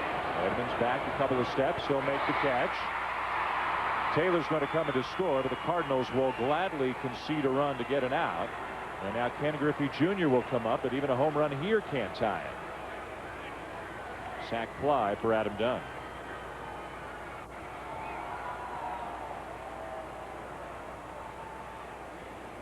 So Ken Griffey Jr., who came back Tuesday as a pinch hitter, then got the start last night and went 1 for 3 with a double, will come up as a pinch hitter for Kelly Stinnett with 2 on and 2 out in a 4-run game here in the 9th inning. Eldred comes in throwing strikes and using the inside part of the plate. He jammed Boone on a ball that he flied out to right field, and he got in on Adam Dunn right there and flied to center field. The thing about it is, if you can get in on guys, they can't just reach out there and just slap ground balls through the holes like they did with Facero. But there's got to be a little bit of belief in your pitches if you're going to pitch on that side of the plate. When you start pitching close to the batter, you better start believing in what you got.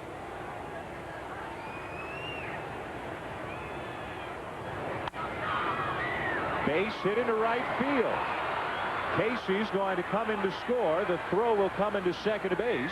An RBI single for Ken Griffey makes it 6-3, and that will get the tying run to the plate for the Reds. Now, for the moment, Juan Castro is out in the on-deck circle. It's his turn to hit, and here he comes.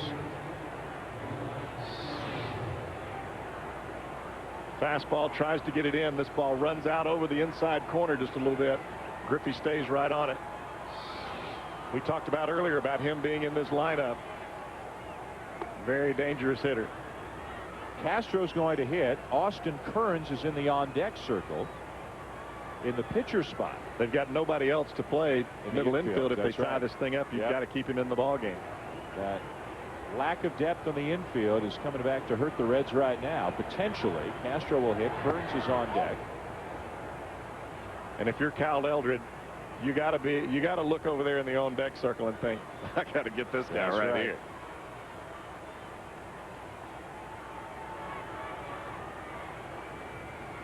Six to 3, St. Louis trying to nail down that final out here in the 9th inning. Foul ball. Well, these folks here are really wanting that last out, aren't they? They've sat through some pretty nervous games here, either in person or watch it on TV with this Cardinal team this year. A lot of collective moaning and groaning. I think they really wanted that ball to be fair right there. On the outside, Tony La Russa looks pretty calm, but he's been through some nervous nights already this year. Never let them see you sweat. 2-1. Does that apply for the pitcher too? I think all the other guys that are out there are just saying, please throw this ball straight. You don't want Kearns back up there with the bases loaded. That's the last thing you want right here. 3-1.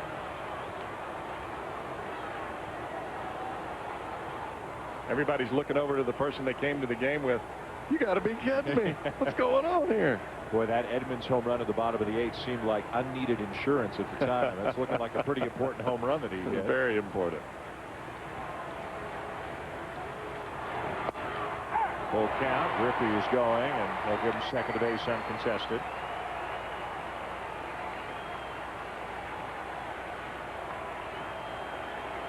Now they're a strike away. But they're also a ball away from bringing one of the most dangerous hitters in the big leagues to the plate. The 3-2.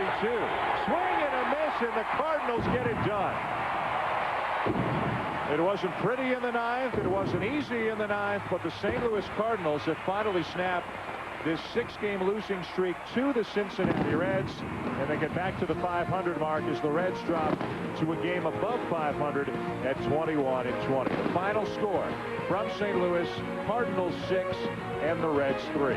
Baseball Tonight is up next. For Jeff Brantley and Gary Miller, I'm Dan Schulman. Thanks for watching here this afternoon. This has been a presentation of ESPN, the worldwide leader in sports. For more, log on to ESPN.com. Cards win. Baseball Tonight next.